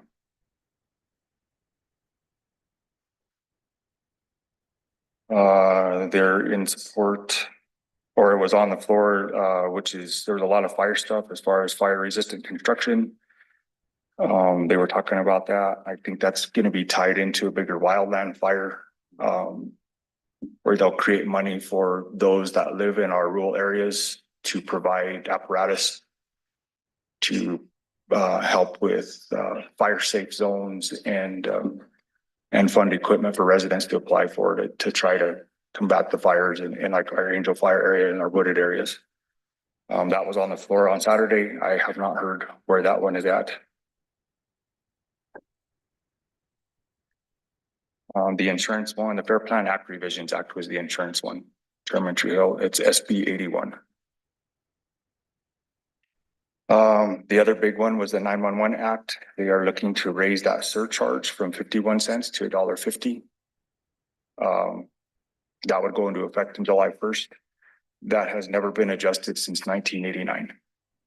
So that would help our PSAPs, it would help our dispatch centers, and help them to fund themselves rather than be a draw on county and city.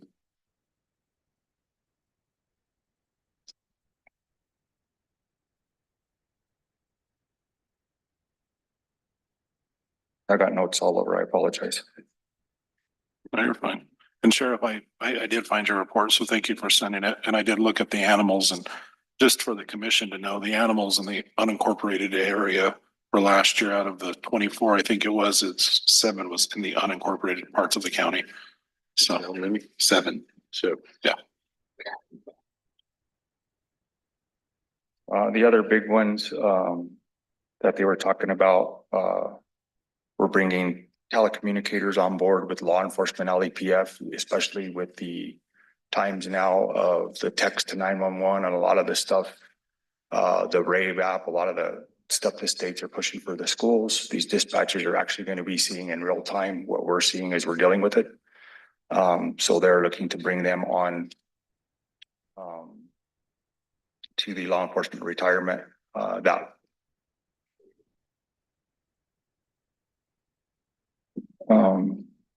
So I know the counties were in support of that.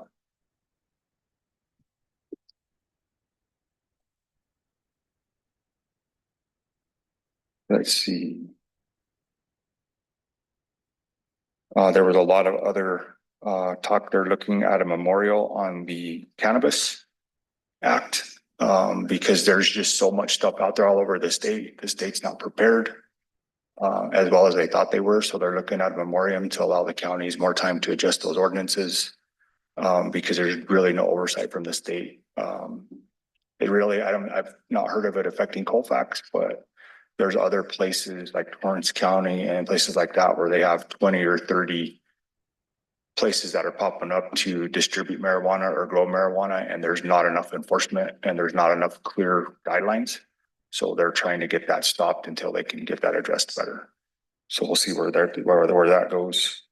The other big one they were talking about is the use of cannabis for employees and or even law enforcement and fire. Everybody's definitely, there was opposed to that.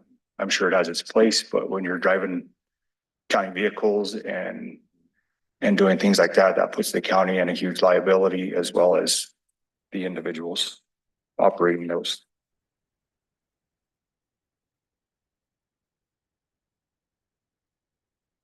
Some of the other stuff that I discussed that was got really kind of heated was obviously overall the immigration stuff currently going on nationally and locally. I know they reached out to us on an email for how it's financially impacting the county. We're not seeing those issues here, but I know down south they are. So I know they're working on, and that has to do with response from EMS. That has to do with response from law enforcement that are needing aid, and it's putting a huge impact on the southern states, southern part of the state, but it's not really affecting us.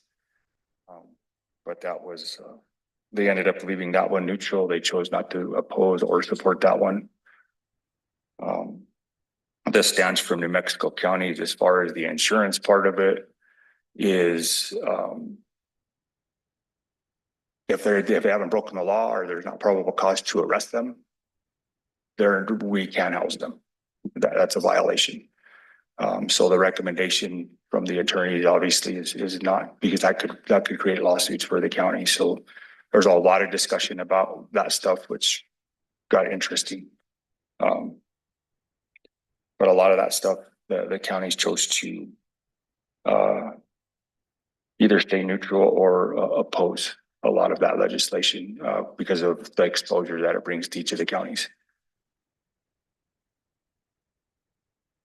And that's really all I have.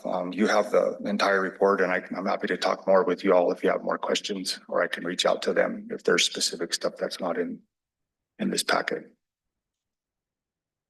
So that's all I have. I'm done now. I tried to help you. Yeah.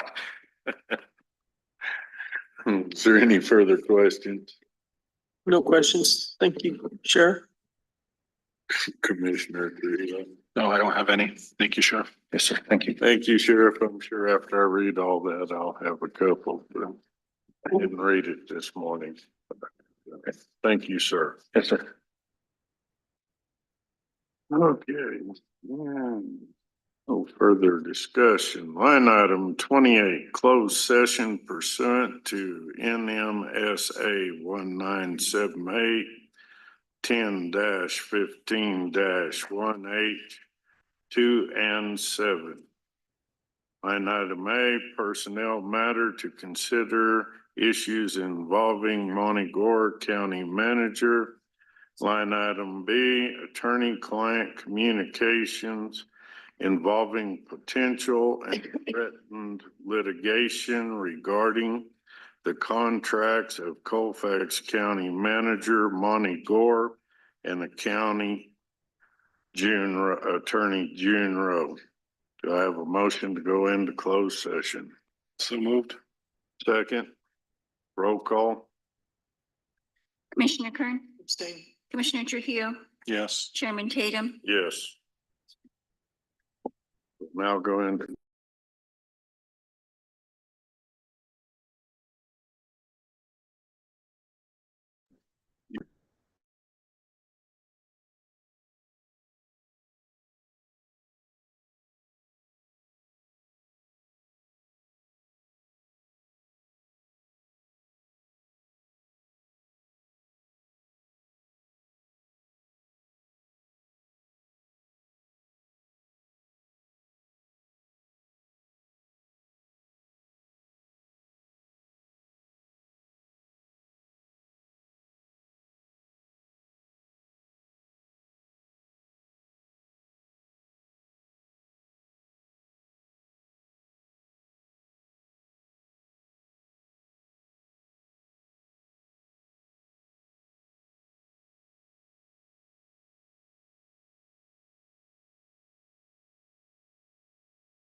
Turn your mic on.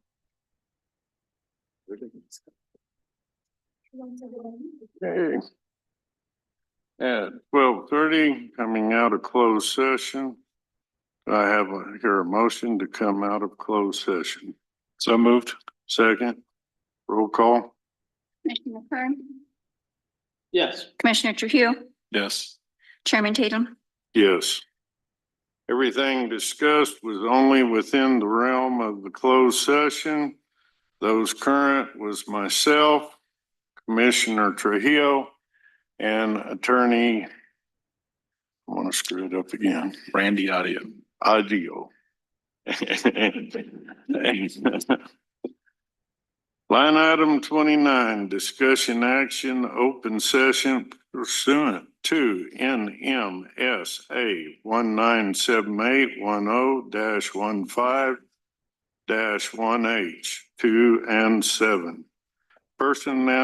Personnel matters to consider issues involving Monty Gore, Colfax County Manager, and contracts of Colfax County Manager Monty Gore and County Attorney June Rowe. Commissioner Trujillo, would you like to make a motion? Yes, Madam Clerk, there'll be two motions, just to let you know. So I move to terminate the employment agreement of Manager Monty Gore and direct the acting county manager and legal counsel to finalize the separation of Mr. Gore's employment. Can we have a roll call vote? And I second it. And roll call vote. Commissioner Kern, Abstain? Commissioner Trujillo, Yes. Chairman Tatum. Yes. For my second motion, I move to terminate the professional service agreement of Ryman PC and thereby discharge June Rowe and with the attorney-client relationship to be terminated pursuant to the agreement. I second the motion. Roll call. Commissioner Kern, Abstain? Commissioner Trujillo, Yes. Chairman Tatum. Yes. Line item 30, discussion action, acting county manager. County manager. Well, it's just if there's any change we have. I have no changes. If you Commissioner Kern? find where you're at, Vice Chair. I'm fine proceeding as we have been.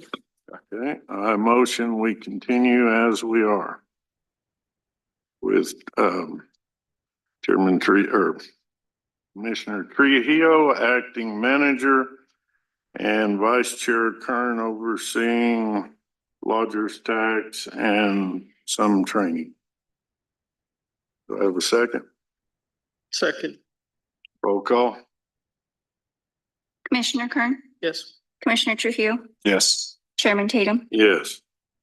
Line item 31, discussion action set next regular meeting date. On this, we have the county deal at the Roundhouse on the 11th. I would like to move our meeting to the 10th. Any discussion, suggestions? Commissioner Trujillo? No, I'm fine with that. Fine with that, sir? 9 at 9 o'clock. 9 o'clock, yep, standard time.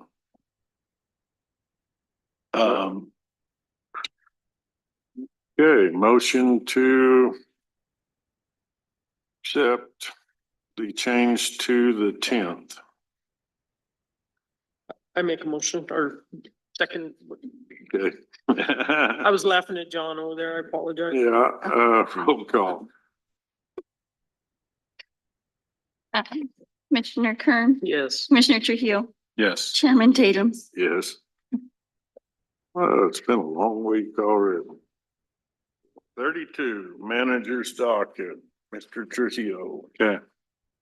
Well, I kind of all over, so let me go through this here. I'll probably request or I am going to request a department head meeting at elected offices meeting in March. And I'd ask Mr. Sotos to help me with this. I'd like to, with everything that's occurred, we've had some some institutional knowledge and continuity of government I'd like to put in place with SharePoint and streams. So as people do their jobs, I mean, I understand the sheriff. He may not need to probably come to this, but we might ask Beto with his OneNote and stuff like that, because it's but it's some good, if it's useful to you, great. If not, I mean, it is something to be learned. It's with your employees more so. So if someone leaves, we already have this software and systems in place. If you could use it, great. If not, fine. I'll send an email out. It'll probably be on a Thursday afternoon. Next, I just wanted to let the commission know I am meeting weekly with the warden now to upkeep our accreditation. Our accounts payable, Brianna Martinez will be getting her CPO in April. This last class was full. She was not able to get in. Our route superintendent did hire a new road, right? Good. We got in process. Okay. I do want to thank Glenn for also seeing we had some road complaints in the Maxwell area on the school road. So Glenn got out there, took care of that. There was also some other issues with flooding and stuff like that. And Glenn assured me he reached out to the constituent. I am going to have to bring back separate resolutions, the extensions for those two road for the Blosser Gap and the Bartlett Mesa. DOT kicked those back, legal once a month separate resolutions. The Health Council had brought to me a memorandum of understanding. However, it missed the deadline, and their event is going to be on March 4th.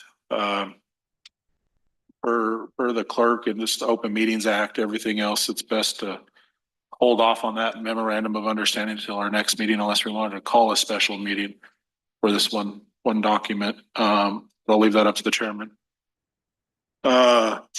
She needed out. The Cattle Growers Association invited the Colfax County Commission to their meeting. And I was going to see Mr. Tatum, you mentioned you'd probably be attending. I will attend. Okay. So Commissioner Kern. If I can find a caretaker for my daughter, I'll attend. Okay. So I'll get notice out for that.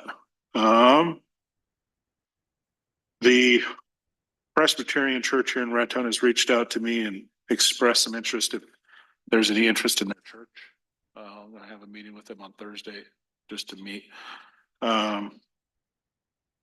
I'm also working with the emergency manager. He's given me an update on, and I thank him for this because I haven't replied to it. So Tom, if you're listening, thank you. Working on him with our plans, our hazardous plans, pretty much every plan that we have, if we have it, if we don't, where it's at, where it's updated. So I'm working with Tom with that, and we will work to getting those updated. Been working with Amadeo, reviewing of all county cell phones, everything, just to make sure we're in good graces with we're not having phones just sitting there and not being used, essentially. P cards, the same. I'm going to be looking at P cards. So I know if you have a P card, please reach out to me. Let me know. There's a few. I just care to know the last 4 digits. This way I won't turn it off. Let's see here. I am working on inventory. I've got it all back. Inventory and capital assets. The only one I still lack is the Yes program from Debbie Ortiz. I have sent numerous emails and tried calling, but her voicemail is full. I went by her office. She is not there. So that is the only thing that's holding it up, is the Yes program at this time. Yeah. Get a hold of her when I get a hold of her, I guess. The finance director, he has gone to Deming, attended the classes, learned a lot. I also encouraged him to going with New Mexico Edge. He is gonna start signing up for some of those classes and taking them as time permits. We already discussed line items and going negative with POs, et cetera. Regarding the La Mesa Airfield, the Raton Main Street has reached out for requested an MOU for use of that as last year, so I'll bring that in front of the next commission. The grazing, an update to the grazing permit, the city of Raton wanted to charge us in excess of $200 to make this request, so I declined. And then there is an issue though, I've noticed some people out there in the Little Mesa Airfield, especially as far as the people that live behind it, I guess, or next to it, have family that go in there and live on a camper sometimes. At least I'm thinking that's what it is. But that presents some kind of liabilities, and I've talked with the state. They're gonna get back to us tomorrow. And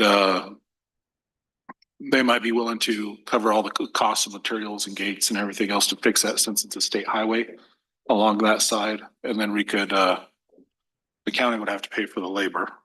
But he was gonna check into that for me. The last thing, or two other things. One, I've asked for, with my discussions with the city of Raton, I asked their mayor pro tem if there might be any room, as they're talking with the Picaris Indian tribe and transferring that land to them, if there could be a payment in lieu of taxes. You know, I'm not sure if that's gonna occur or not, but it never hurts to ask. I told them that the county had priorly done that with the Pueblo of the Sandia. My last thing is I will ask Commissioner Kern for some assistance. When you give all you can, give some more. So we have a fire truck still from the village of Maxwell. I don't know if you could help us with that, as far as maybe the village of Maxwell requesting a lost title. And then this way we could move that process along. That was just never finished on our end. Once they get their title, then they could transfer it to us. We could transfer it then and get that auction book closed on our end. My other question too refers back to when you were county manager. If you could help, maybe sit down with Leroy. We have some insurance stuff I'd like to go over, or I'll have Leroy go over it with you. And it's regarding buildings, vehicles, etc. There's vehicles on there that have been on there since not this last auction, but the last auction. There's probably some vehicles that the county owns that are not on the insurance. So we're working through that. We have a list, but I want to pick your brain on that list and kind of go from there. So, and that kind of compiles my manager's docket. Anything as commissioner, since we're with you? Yeah. Well, no. Do you guys have any questions as far as a acting manager goes? You have anything as vice chair? I would like us to look at the drug testing. Unless it went up a whole bunch, it seems like we're spending a whole bunch of money there. We used to get a list quarterly of who all was on there. We do. From Procom. Right, and the only ones that need to be drug tested are those that are driving county vehicles. And I think most of them are actually from VMDC that have been on this last round was VMDC, and I think there's one or two roads people that were on it. You know, in the CDL drivers and that, but it just seems like, like I said, unless it seems like we're spending an awful lot of money there. My other thought is maybe we could go out for RFP again in the future for drug testing services. I know there's other companies out there that provide this service, not just Procom. So that was the one. Yeah. One big one. Okay. You kind of skipped a line, but it's okay. We're double dutying. If there's any question in the manager's office, I is acting manager and he has final say. So he is in charge. And I'm just going by a little yeah. Also, I have requests from employees that haven't made their 20 days for vacation sick leave. And the question is, can that be partially waived down so they can donate time to Mr. Munoz? I would say, I think it's a county policy, Yeah, I but would I'm say- not sure. I would say no. I understand the reasoning behind it. It is valid, but then we would have to change policy. Okay, And I probably would advise against that. all right. At least Commissioner Kern, would you feel in agreements with that? Well, I think if we did, I mean, the commission has the ability to waive it. Or, to say, under this circumstances, we waive it to 10 days or 15 days, but we would be setting a precedence by doing so. Yes. Okay. It was just a thought in order to help them out. I'm overviewing several current policies. And due to the way ours is written on whistleblower, I've been instructed to tell you that if you have a complaint, you feel safe, contact our current county manager. You're welcome to contact a commissioner, or you may go to the state organization that is in charge of that division. And just due to some comments yesterday Saturday on an hour-long phone call, I want to make that clear. Also, you got several thank yous on Miami Lane, Glenn. They said he does excellent work. He's just not frequent. But you got lots of, Sheriff Baca, thank you for your assistance on the other two items, and I have several other items, but I don't consider them pertinent at the moment. So I will move to adjourn unless y'all have any questions. Second. Okay, roll call. Commissioner Kern, Yes. Commissioner Trujillo, Yes. Chairman Tatum. Yes. Thank you. Thank you.